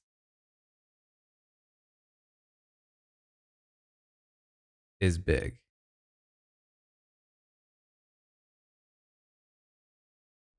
Um and that was just a cool moment. And it is interesting because like,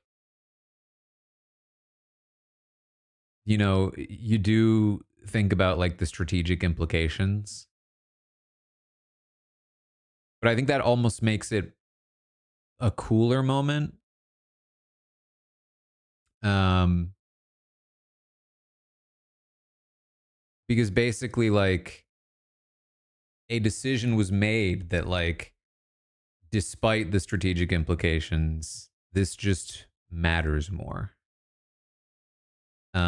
Which I think is I think that is relevant because I think that like in the real world there aren't strategic implications, but there are sometimes like other things that might get in the way of you standing up for somebody or being there for somebody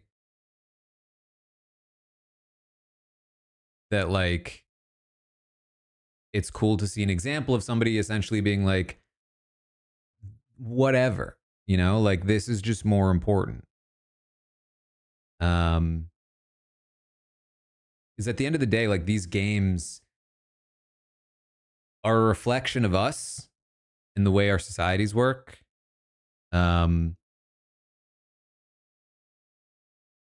and they're like, you know, they're angled, you know, to be an extreme version of us, provoke elements of us. Um but like the idea of like, you know, strategic implications can definitely track to kids in school who don't want to be like don't want to stand out, right? Like, oh, I don't want to go help this person because like everyone's looking at them, you know, like I'd feel uncomfortable or something like that. And so to see like an actual scenario that's it's not the same because you couldn't really recreate the same thing for television in a real way, but a thing that reflects that kind of scenario. Um to see that play out and to see people that you then admire for making that kind of decision make that decision uh, is cool.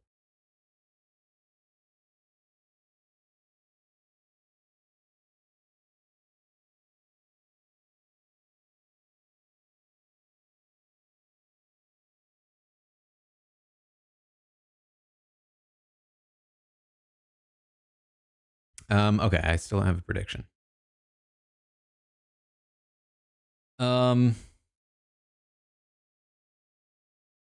Does Bianca tell anyone she doesn't have a vote?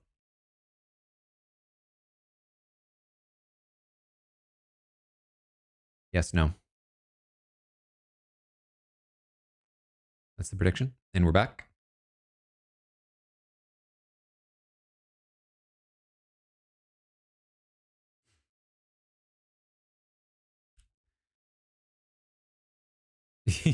You made Jeff cry.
This is big.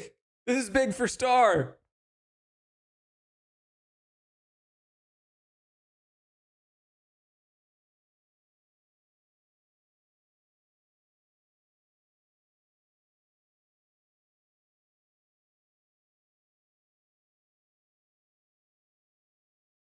Oh, wait. Oh, damn it.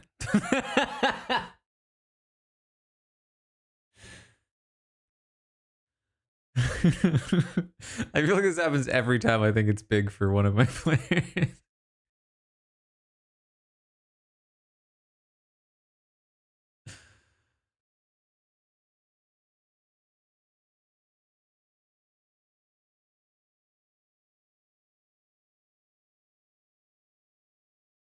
Because, like, just edit wise, it just means that, like, that segment of Star talking and having a confessional needed to be there because it's advantage related. And it wasn't just there because she has a good edit.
I'm sorry.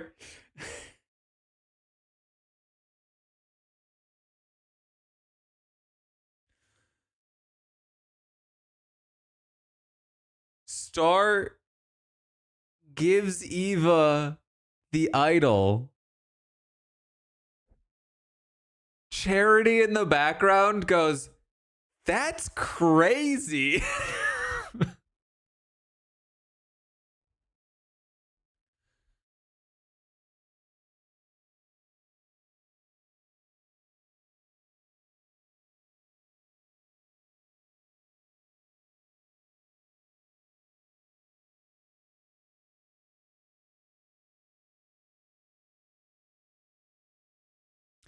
Um,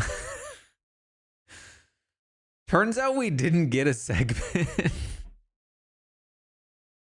So we're going to run it back.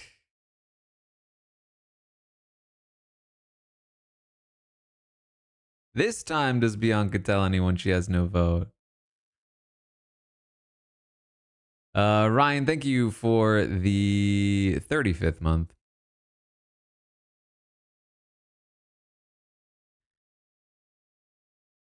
Okay.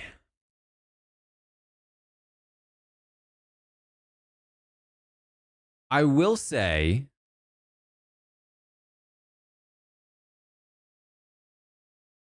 nah. There's not much strategic benefit to giving away the idol.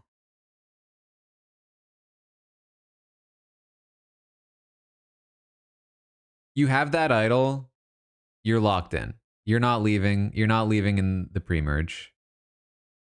It might paint a target on you come merge, but all you need to do in that scenario is just play it, just burn it.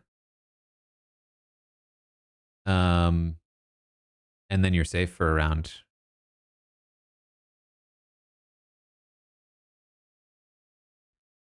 If you give it to somebody else, sure, it might put a target on them, but at the same time, it might also mean that like you get votes because they don't want to put votes on Eva because Eva has an idol and everyone knows about it.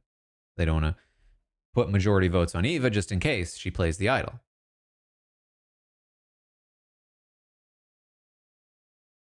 Granted, you could try to like work something where it's like, hey, Eva for sure would play it for me if she thinks I'm in danger because I gave it to her. So it's not like the end of the world.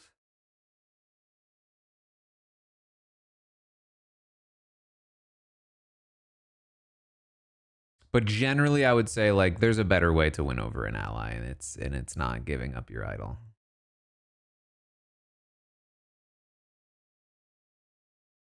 Lena, thank you for the 12th month.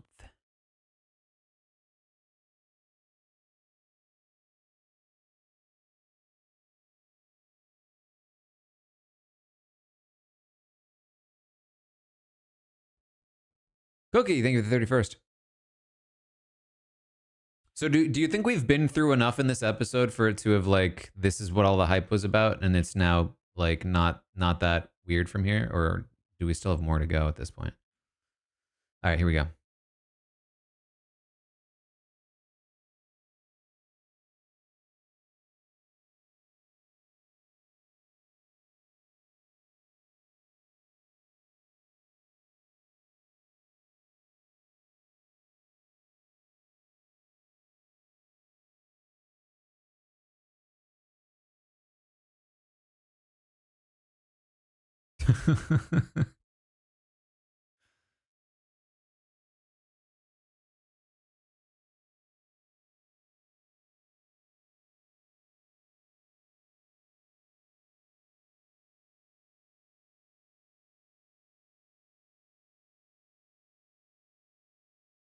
All right, what's the plan?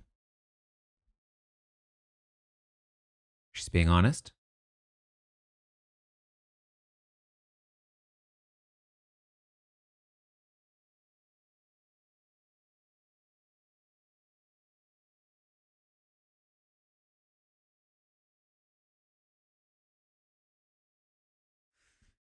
It seemed like they already were pitted against each other, no?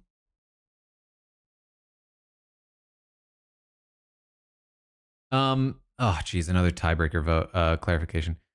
If Bianca doesn't have a vote, is she immune to a rock draw?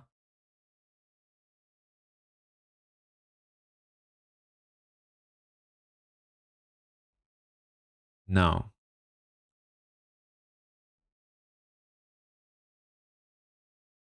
Then pitting the two sides against each other is almost worst case scenario.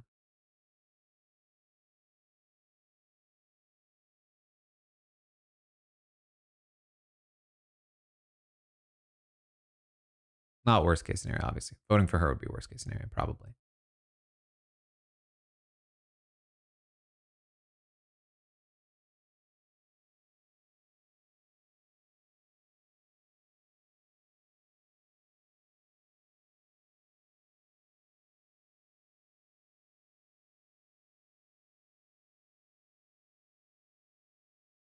Okay. The more I think about this, she doesn't have a lot of options here.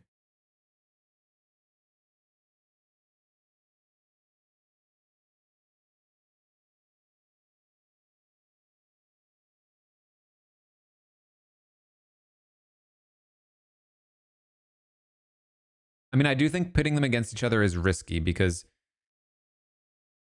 if you can just pick a side and make them think that it's all like here's what you could do. You could publicly pick a side and then force Cedric or say or Mitch or Chrissy to think they don't have the votes anyway and then not even bother trying to place two votes.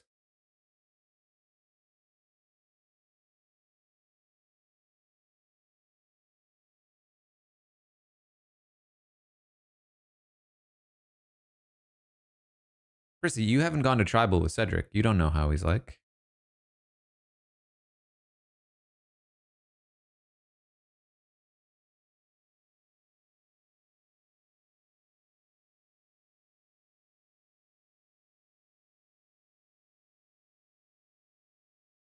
This is good for you if it's true.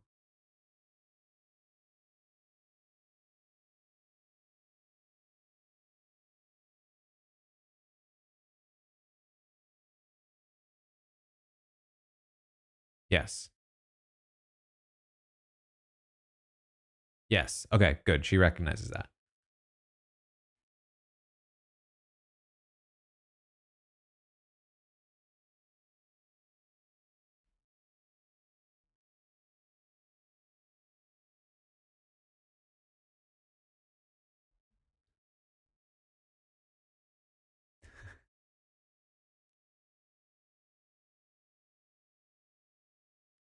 She's right to not tell them about her vote in this instance, I think.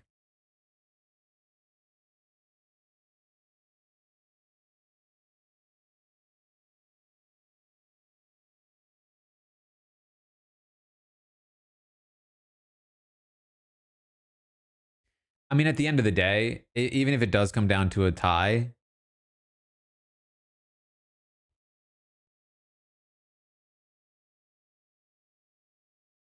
there's not a lot of incentive for Cedric to go to Rocks for say. After all of their history,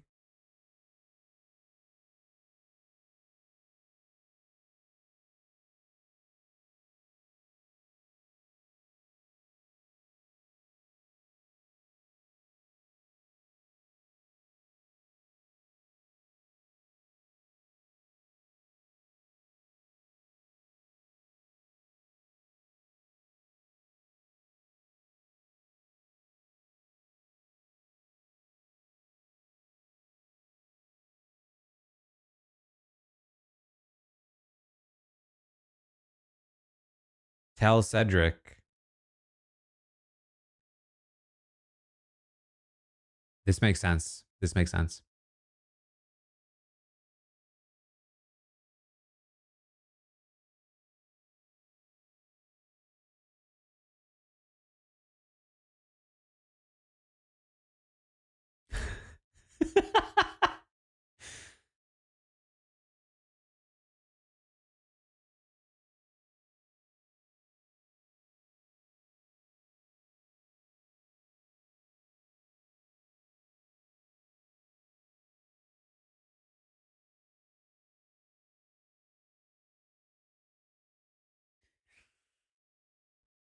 I don't love saying because Say was going home tonight.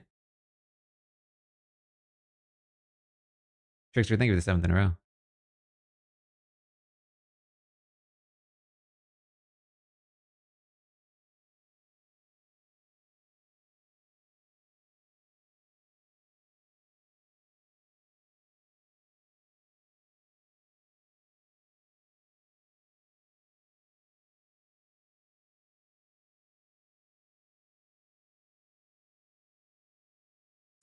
Okay, so we originally talked about Bianca telling Mitch so that he could play his blocked vote or block a vote. That obviously doesn't make sense. She doesn't know he has a block a vote. And to just blindly tell a bunch of people doesn't make sense. to specifically go to Cedric because it seems like he's wavering on voting Say. Avoiding a tie would be ideal. So letting him know ahead of time that the tie is coming up has some value because you can potentially win him over and get him to just vote Say straight away. I like that in a vacuum. I don't love the execution of it though, specifically because of the way she talked about it. Like, I wasn't going to tell you, I didn't want to tell anyone, this is what was going to be voted out. Implies to me, if I'm hearing that like, oh, so you really were lying to me before. You never wanted to vote with me and Say. You were always with Mitch and Chrissy. And you're basically just panicking at the last second and telling me you don't have a vote because you're afraid of a tie.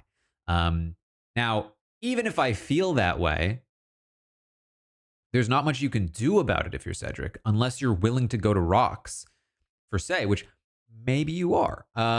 But there's not a lot of reason to, because even if you win that rock draw and you go to tribal again, you're at another rock draw potentially. So you kind of do just have to go along with it and then hope that you don't go to tribal again.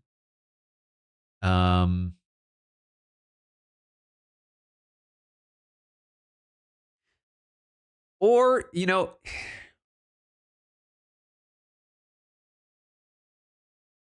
could take the other stance. You could go in prepared, because if you know that Bianca doesn't have a vote, I mean, Mitch and Chrissy are tight, but like, if they get shocked by the fact that it's a tie and you knew ahead of time that it was gonna tie, you can come in prepared and aggressive, and come in like, just so you know, I'm with Say, we're not splitting. So if you want to do rocks, we can do rocks right now. And that level of like preparedness and aggression could just win out. Because if you're Mitch in that scenario, if I'm Mitch in that scenario, I get real worried. I'm like, am I doing rocks all of a sudden out of nowhere?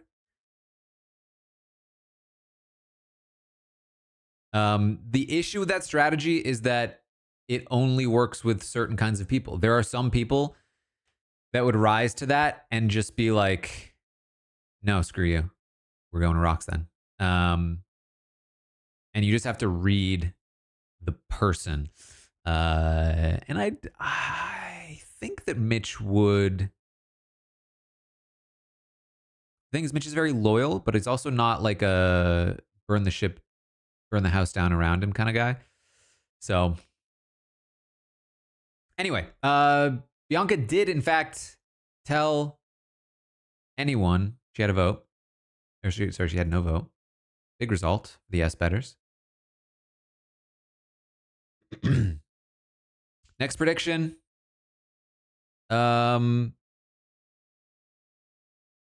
Is there a tie? Or how about, do they go to rocks? No. Is there a tie? Yes, no. I don't know what level of spoiled this episode is, so I'm going to hide the results, but the prediction is up. If you're particularly worried about spoilers, then you can avoid this prediction.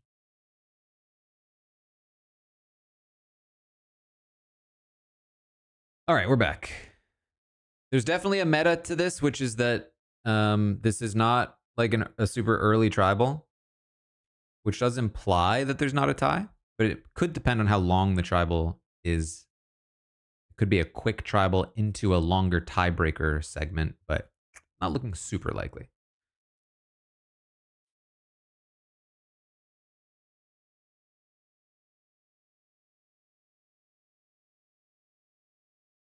It's weird though. I mean, there was a lot of Say set up for sure, but Say was like almost entirely absent from the like campaigning segment.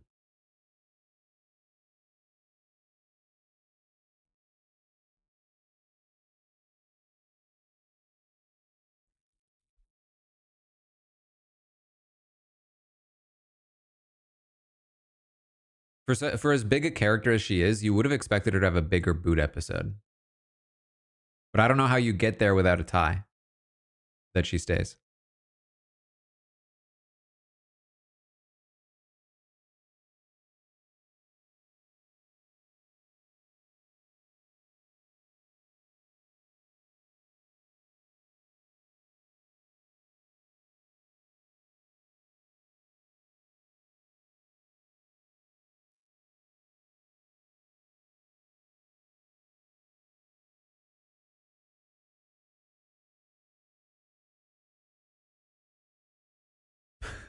That's such an interesting perspective from Chrissy.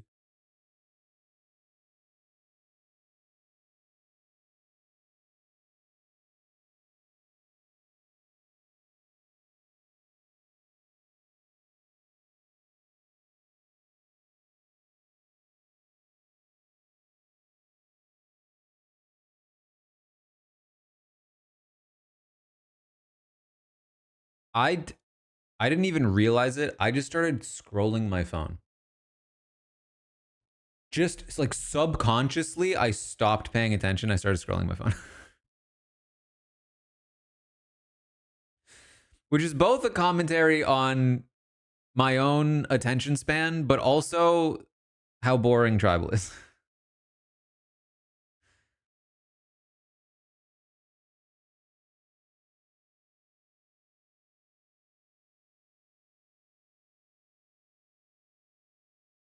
I finally just got Balatro. Balatro? Balatro.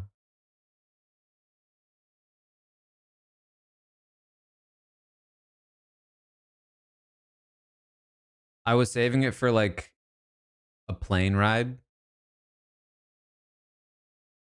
but I needed it. And it was everything I thought it would be.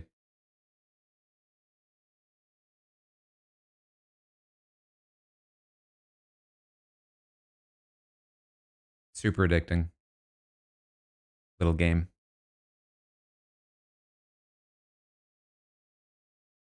Stream playing it? Is it a separate?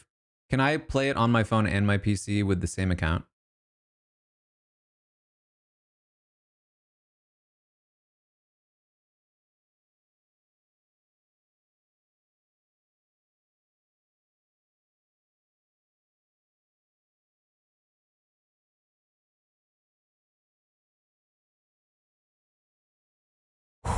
Wow, this is a long. It's really not even that long, is it? It's just boring.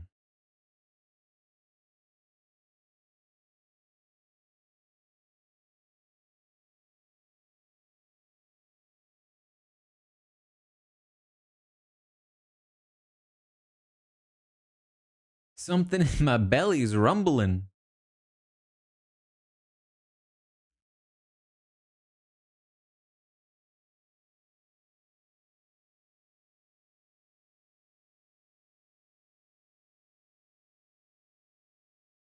You know, people talk about like losing attention span and like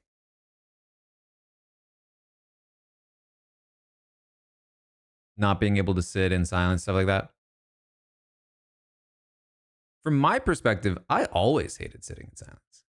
Some of my like, I have like traumatic memories of like being stuck in a room, nothing to do.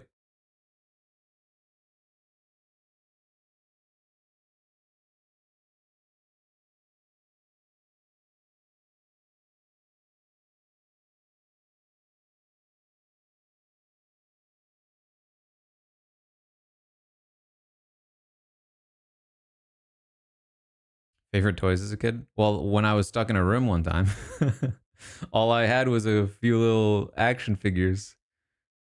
I had those little army guys with the parachutes, and I'd chuck them out the window.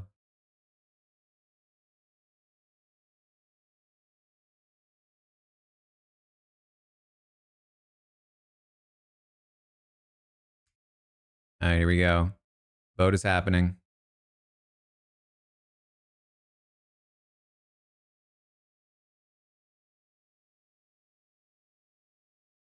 This feels so straightforward now. It just feels like it has to be say.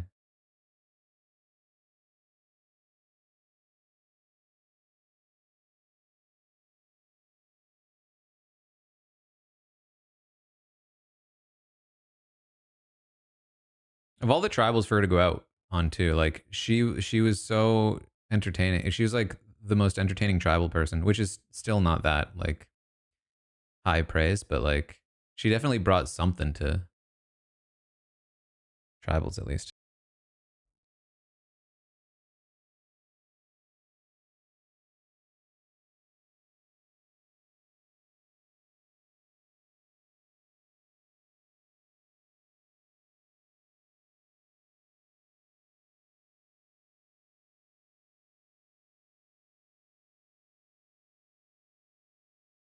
One vote for Say.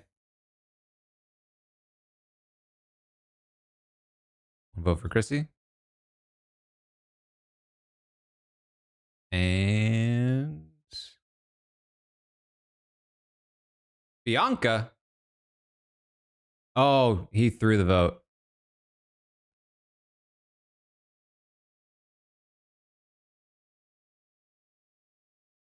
Why throw it to Bianca?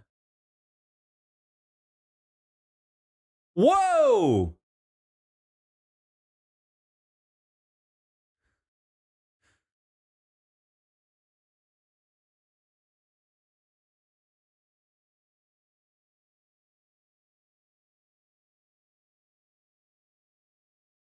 They flipped it on her?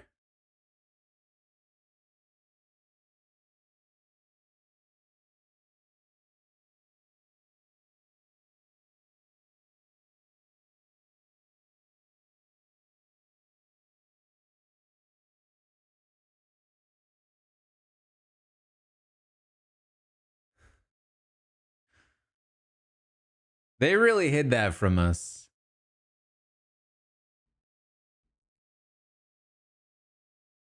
Honestly, I would have preferred to have seen some of that instead of that tribal.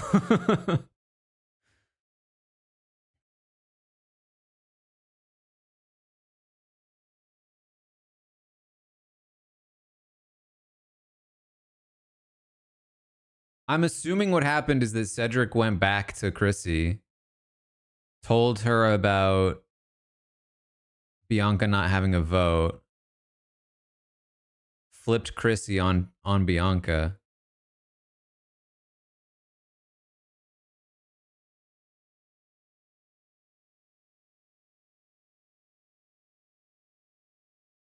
See, I guess, under the false impression that Bianca had said that to Cedric like minutes before they went to tribal, like with no time for him to create an alternative plan, which is why I was talking about like blitzing them at tribal. But I think pretty clearly there was time for them to talk ahead of time, which was way more dangerous.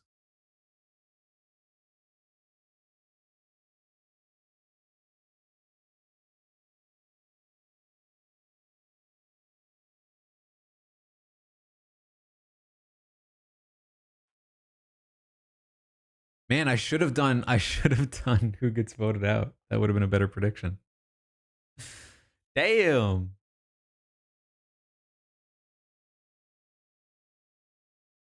He said he found out minutes before tribal. Did they talk on the way there?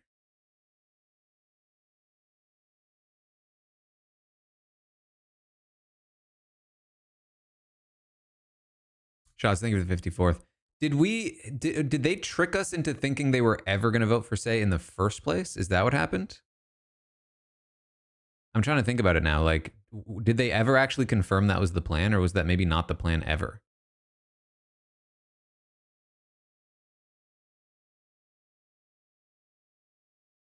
And it was just always Bianca.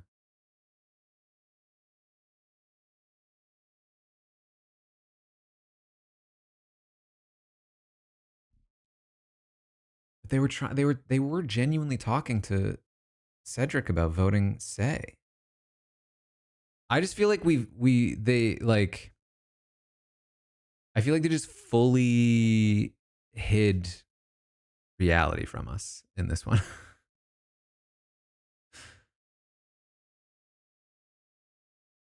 I personally am not a fan of that. I think some people might disagree. I'm not sure.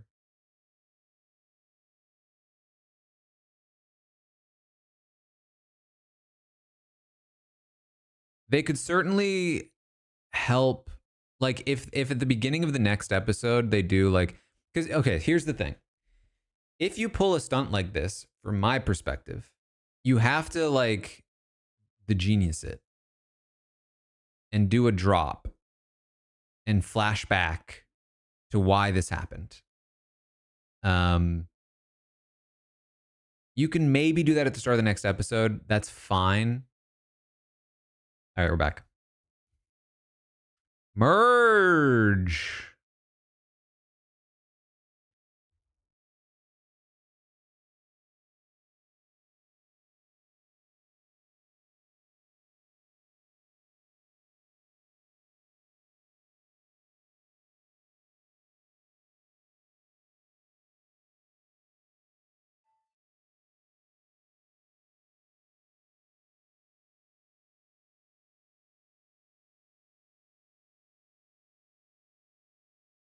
Oh, it's so frustrating to not know what happened.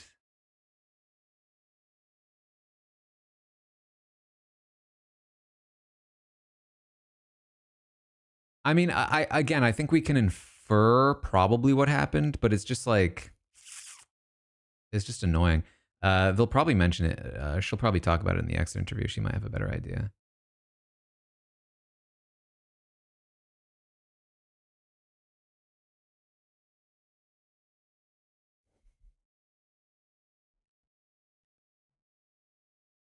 It's just like it's a strange. It's a strange scenario. It's a strange vote because Mitch votes Say votes Chrissy. Like why that all just feels to me like so obviously a last minute. Okay. Let me pose a quick theory here.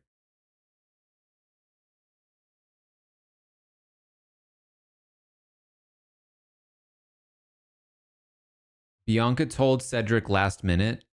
He got sketchy vibes from the convo, which we, I think, understand. He went straight to Chrissy on the way to tribal. Like he talked with Chrissy on the way to tribal, and they don't have the footage. And Chrissy wasn't able to talk to Mitch ahead of time.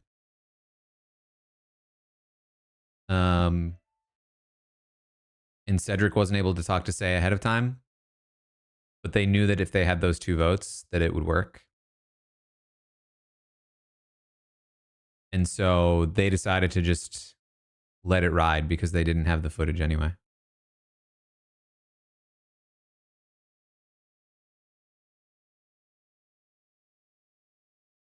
They're not supposed to talk, I think, but like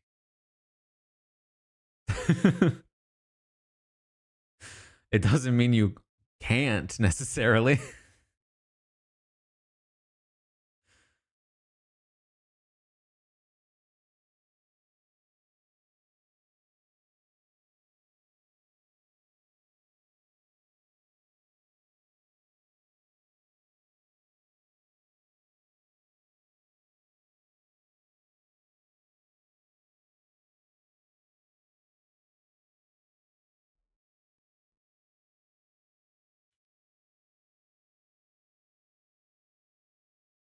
That's my current running theory, I think, is that the vote flipped at the last minute. They genuinely didn't even get footage of it because it was so last minute they didn't catch the convo. Which explains why the vote explains the vote count, explains the result, it explains the editing. But who knows?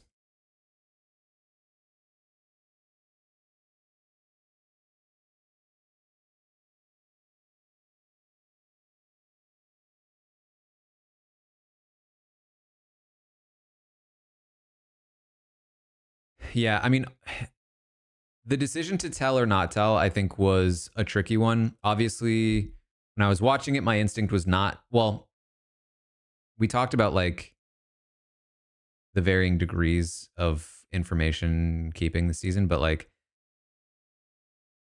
my instinct was it doesn't make sense to just blanket tell people because you don't know what advantages they have. And like, why bother telling two people, Mitch and Chrissy, that you don't have a vote when you don't even know that they can do anything about it to help you anyway? And if they can't do anything to help you, then all you're doing is opening up a vulnerability. Um, I think pretty clearly that's exactly what we see happen here. Her thought was, if I tell Cedric that I don't have a vote, then it exposes there's a deadlock tie. And sort of what I said was like, that does open a lane for Cedric to blitz this, come out swinging and tell Mitch and Chrissy, like, hey, we're about to head into a deadlock, to try to get them to flip on each other. But if Cedric was able to get to them before they even voted at all, then what that does is it opens up the route where they don't even bother deadlocking in the first place, which makes sense for both of them. So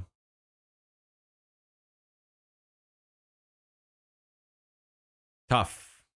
It's a tough one. Obviously, you don't want the rock draw, but like it was definitely like the avoidance of a rock draw is a really powerful motivator. And so the second you reveal that you don't have a vote, it incentivizes the other players to not rock draw.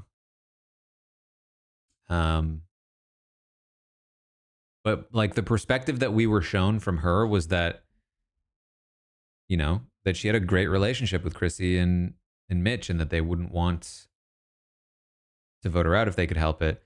But if Cedric strong arms them, you're not gonna risk a rock draw for Bianca.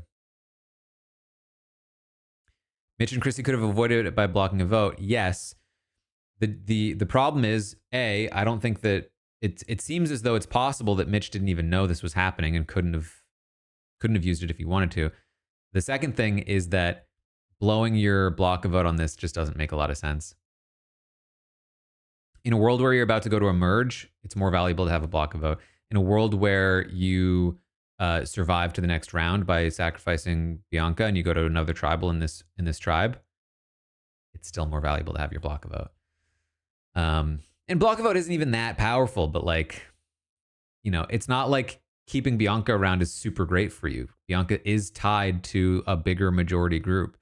Not majority right now. They're like a 5-person group right now, but like still, she's tied to a bigger crew of people. So yeah, rough. That's the second person this season who very distinctly was voted out because they didn't have their vote. At least the second person.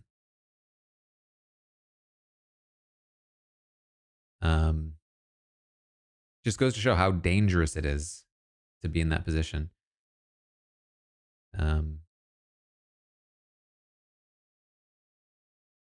Especially when those advantages just aren't really very valuable. The journey this season has, I would say, like, been actively bad for most people. Things like an extra vote, a block a vote, are just not very valuable. They are only valuable in niche scenarios.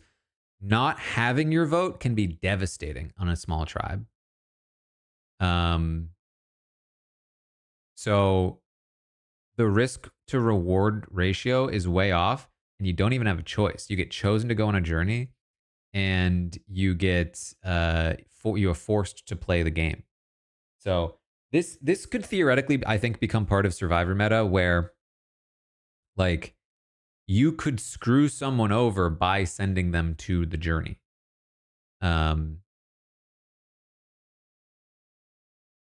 Like that is now part, I think, potentially part of the metagame is like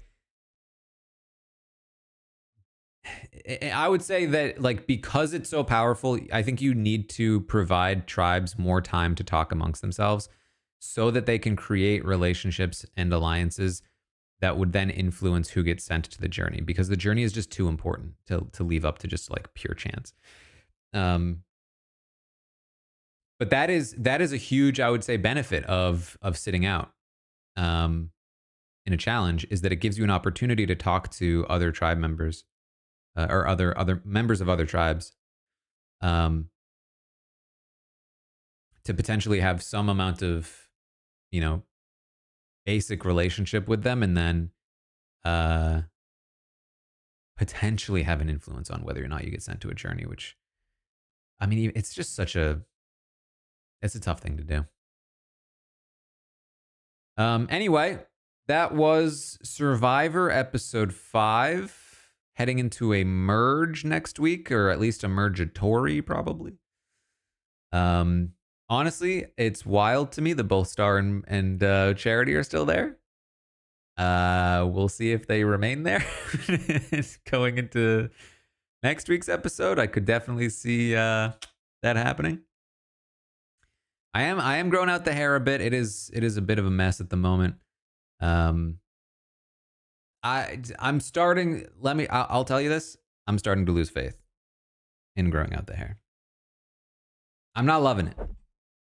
And it feels like it's in a little bit of like an awkward stage where it's like not long enough, but it's still too short.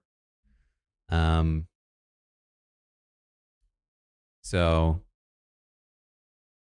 I'm not really sure what the goal is, to be honest. It's kind of the off season, and I'm just like letting it go, sort of experiment. But I'm losing faith. But we'll see.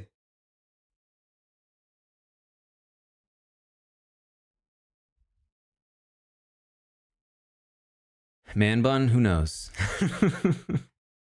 That feels like a long way away. I don't know if I can get there.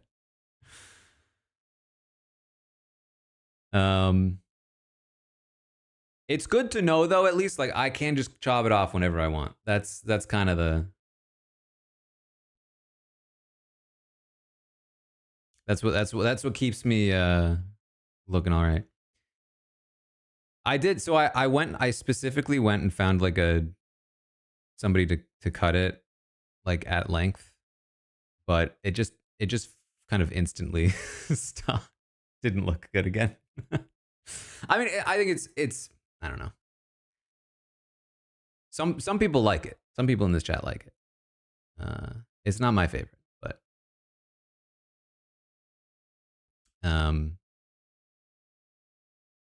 I've had like pretty. Basically, like the main difference is that basically since I've been podcasting, it's always been short, very short sides, varying degrees of length on top. And so the only like the length on top, honestly, probably not even the longest it's been since I've been podcasting. The difference is that I've got the sides growing.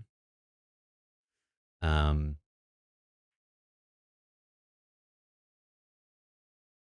that's the thing too, is that like the longer it gets, the more work it is. And this is, as you can probably tell, zero work at the moment. I have not put work into it at the moment. And I'm willing to put more. I've done more work into it. I've done more work for it before, but you know, we'll see. We'll see where it goes. I'll probably make a call when Big Brother starts up again. That feels like if I'm still not loving it by then it's like might be time. Oh, I had long hair. I had long hair when I was a kid. I had varying degrees of long hair, but I had like down to my shoulders long hair when I was young. Long, like curly. I honestly, I don't think there are a lot of surviving pictures. This was like a deep insecurity of mine when I was a kid, but like I would occasionally get mistaken for a girl because of my hair. I had delicate features and long hair, And occasionally adults would be like, "Oh, what's your little girl's name?" And I'd be like, "Oh no, it's the end of the world that people could think I'm a girl." Oh. Um,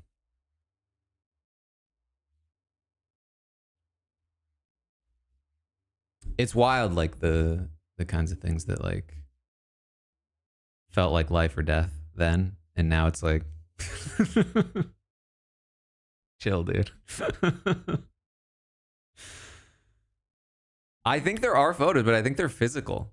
To be honest, the oldest like digital photo of me, um, I think is like high school. I'm sure my mom has some.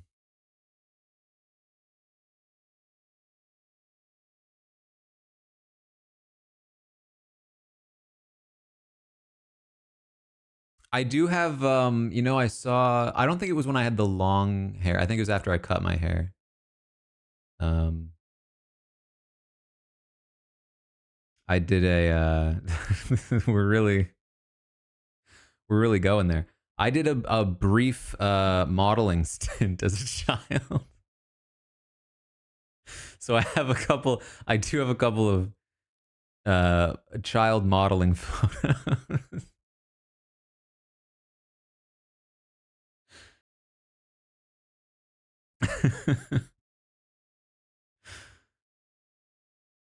um yeah, it's I haven't thought about this in a while.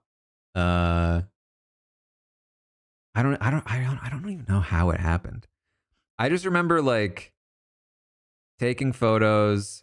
I ended up like almost being an extra in the movie Stuck on You with Matt Damon.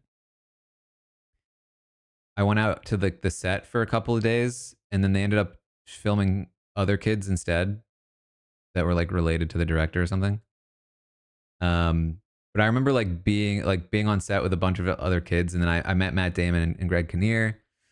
Um, and then doing like a photo shoot or something here or there. And then I remember it didn't last very long because I was a kid and I thought it was so boring. I was like, I did not appreciate it. I just thought it was so boring and I hated it. And so I was like playing soccer and my mom was like, we need to drive out to go do this thing. And I just threw a fit. I was like, I don't want to do it. Um, and I think we went anyway, but I was like, I'm never doing this again. I hate it. Um, I don't even remember. It was probably like I don't want to speculate. It was probably like a boyfriend of my mom's or something that like wasn't in. Um, I was pretty young. It's very vague memories. I haven't thought about it for a long time. High maintenance. Uh, anyway, I don't know how we got there, but that was Survivor.